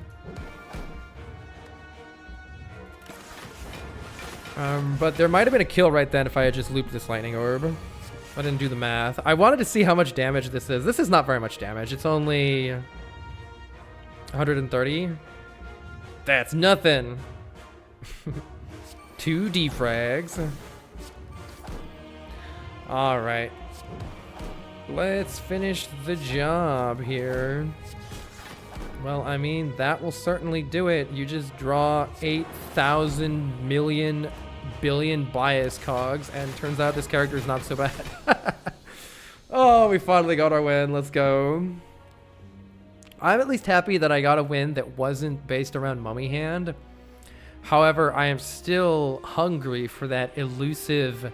I want to win on the Defect without using bias cog plus artifact and without using Mummy Hand. I feel like there's still a lot of Defect deck archetypes that I've never gotten and never won with and never figured out how to actually play well. I want to try... I definitely want to try Reprogram, All for One. I want a deck that uses a lot of energy with Meteor Strike. That seems really fun too. I want a deck that uses Recycle a lot. I want to still make those different archetypes for Defect. Let's go. It's pretty hard not to win without adding some focus. The best way to master Blizzard, add it at the last minute and have it do basically nothing. Defect is statistically the hardest character at top level. You've won with an Infinite Claw, but was it on Ascension 20? Reprogram is your favorite Defect archetype. Very hard to get working though.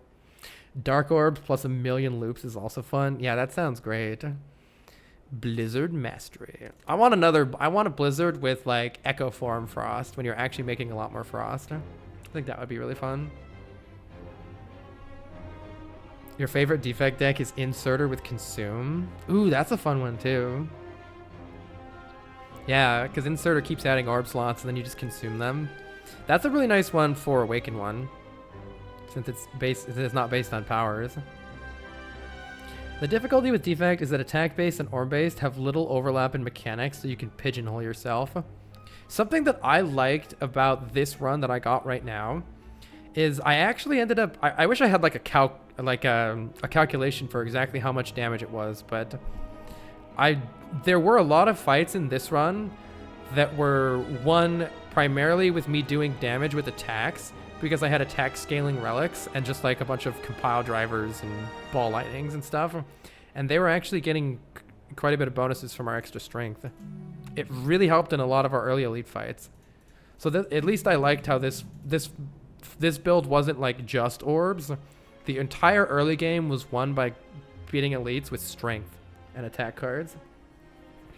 Asuki says, Reprogram is tough because it wants to be played so many times, like Echo, Hologram, and Rebound. And if you have that package, you can probably win more easily without the Reprogram. I see. Yeah, I haven't really won with, like, Echo Form without focus. I would like to try to do something with that, too. Thanks, Biostats. Appreciate it. All right, y'all. Let's look at our mastered card compendium here. So now we have a whole lot of cards mastered on the Defect. Baby mastery, but just one card. The 2-card mastery, I'm gonna have to get better at the game first, but we'll do that one next. Next up is the Purple Lady Watcher. Fun fact, everybody says Watcher is the easiest character. Oh my god, I have all the beta card art. I need to switch it to the regular for at least most of them. Everybody says that this character is the easiest. Well, I have never actually won an Ascension 20 run with the Watcher. Partially because I've played her the least. But I have seen some really cool decks My favorite deck that I've ever seen that won from the Watcher was a deck that Baylor Lord played that contained 2 copies of Signature Move. Oh, let's see if I can find Signature Move. It was a very silly deck. Let's see, where's Signature Move? Here we go. Can only be played if this is the only attack card in your hand. My god, I'm gonna keep the beta art for this one. Oh, the beta art's so much better. Oh my god. Watcher like whatever. I don't know what this wrestling move is called. I love this beta art so much. It's so cute. You started enjoying her so much more the day you decided to never do another red blue infinite even when it was correct. Yeah. And as somebody who enjoys the streamer Baylor Lord, you should definitely check out if you haven't. I feel like Baylor very rarely makes infinite combo decks with Watcher, and they're just usually extremely fun decks. I definitely want to try to win with a Divinity deck. Divinity seems really fun in general. Worship? Wait, why is she, what's the lore here? Why is she worshipping? Oh, she's worshipping Dead Branch, isn't she? Oh my god, that's hilarious. I hope they do this beta art thing in Slay the Spire too. Die next turn. This card is fantastic, right? I want to make a deck with this. Enter Divinity, die next turn. This is so funny. Tantrum. I love this. Fighting Time Eater again, so you're throwing a tantrum. The beta art's so good. Dead Branch stonks. Wave of the Hand. Oh, that's a good beta art too, but fine. I gotta convert some of these off of beta art or people complain. I don't know what is going on in this one. Look at these eyes.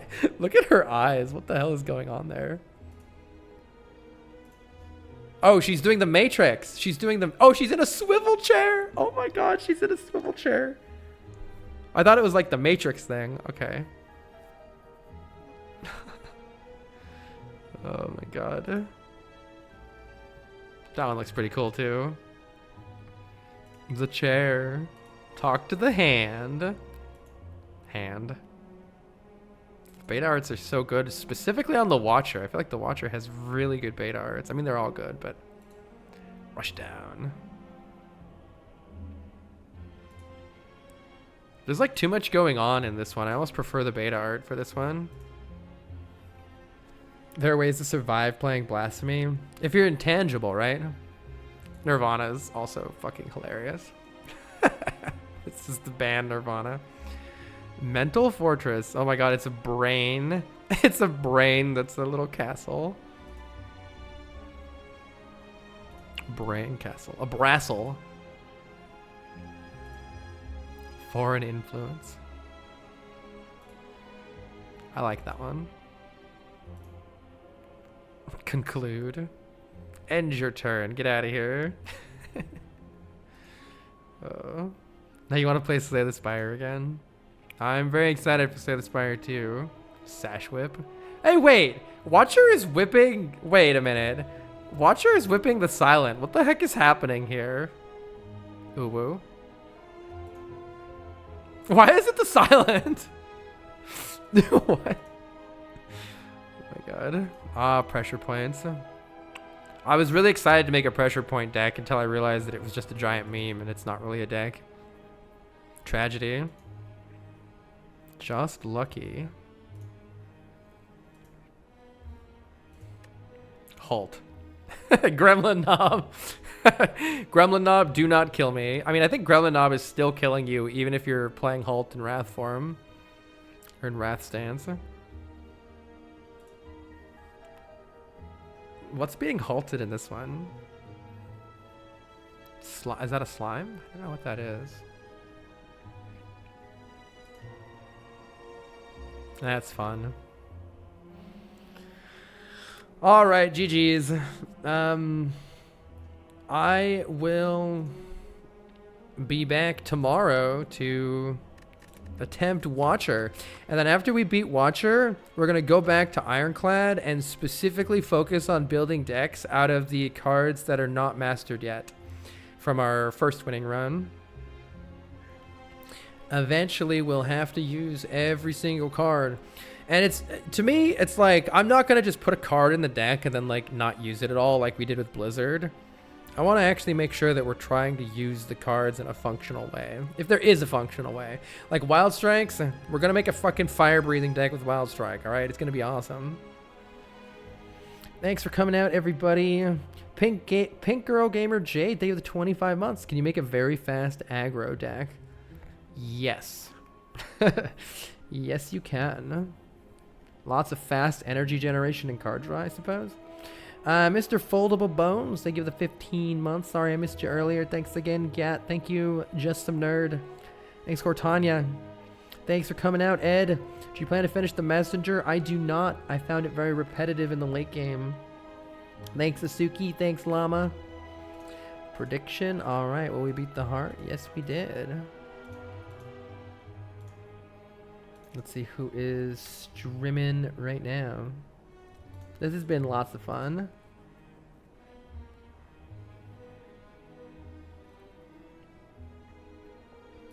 Who is streaming Slay the Spire? Let's go. Let's see. Maybe has Slay the Spire recommendations.